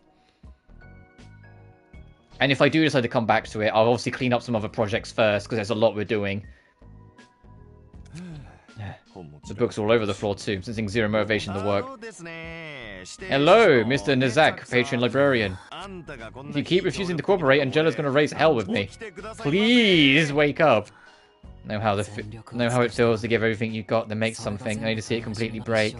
I tried so hard building a sandcastle and it got swept away by the waves. And I bet it was Angela who made those waves. I was woken up once again, called on to take charge of the work I don't want to yet again. Leave me alone for a bit. I want to go back to sleep. Whoa, boy, how could every one of you hate Angela so much? Please help me out, will ya? We're in the same boat, you know. He barely sits up. You're pitiable, man. How'd you even end up in a place like this? I know, right? I think I'm a pretty miserable spot, too. So can you please spare some of that sympathy for us working hard together? You probably know already, but I'm Nezak, a librarian of the artsy floor. And a proper introduction from me as well. I'm Roland, Angela's servant and library worker. I gotta wonder, how am I always left with the kind of work that doesn't suit me at all? You tell me. Never thought I'd work in a library of all places either. Anyway, you're gonna be sorting books related to the arts from the bunch I bring, right? Apparently. Ugh, can you go back now since we're done exchanging names and all? He lies back down on the floor again. Look, you can lie down all you want, but you're gonna do your work, right? It's not like I have a choice in that matter. Counting on you. Please make sure you put to work, alright? He shoos Roland away.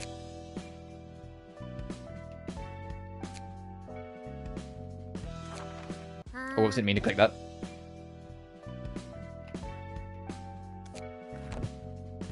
But yeah, that'll do from me. The last thing I wanted to show before we wrap, I won't show the art book because spoilers, but I can show some of the music. Let me just make sure. Yes, I have been so afraid. Yes, I have the volume isn't going to blow my ears out. Consistently indifferent. It's hard to put that in an amicable sentence. I'm sorry. That'll do. Actually, not really.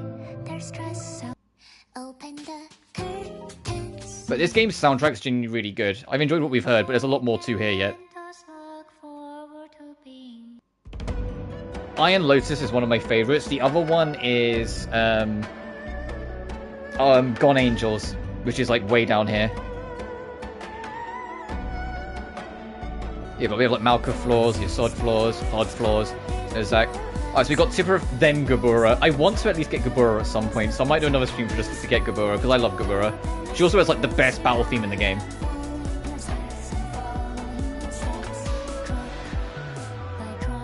Because if you haven't heard Gabura's theme, well, brace yourself. Because it's loud.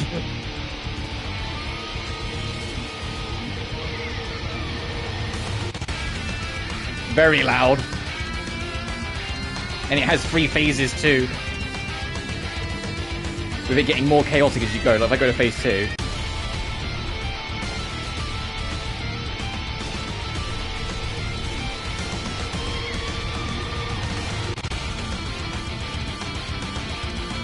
See what I mean? Like it just... And in phase 3...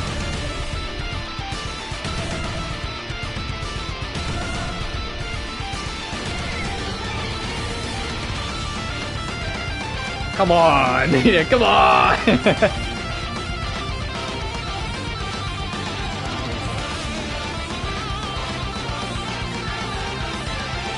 But this is the other song that I really love, Gone Angels. But also, what I mean by like the splitting path is that in the trophies, there's siding with Angela against Roland, siding with Roland against Angela, and having both of them come to a consensus and agree with each other. Which is probably what these battle themes down at the bottom are. Like, if you're Roland, you get Angela's theme. If you're Angela, you get Roland's themes.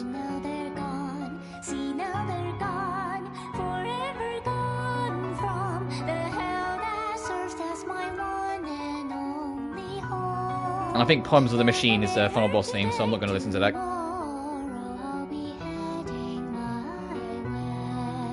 But yeah, that's Library of Ruina. At least for now a showcase. I said I might come back to it, it depends. But I hope you guys enjoyed. If you saw this game, it's like, oh, well, this is kind of different, a bit out there. I highly recommend it. I genuinely really enjoy it, and I wish this game and the series it's associated with got a bit more attention. If you do want to see me play more of it, let me know. Whether it's in the comments, whether it's like just mentioning it in chat from time to time, whatever. I would be down for playing this, but at least for now, it's going to be a one-off. But until next time, thank you all so much for watching. Remember to like and subscribe if you haven't already. It genuinely really helps this channel grow. Additionally, you can find my Twitter, Patreon, and PayPal in the description of every single video. Until then, however, you guys take care now. Peace.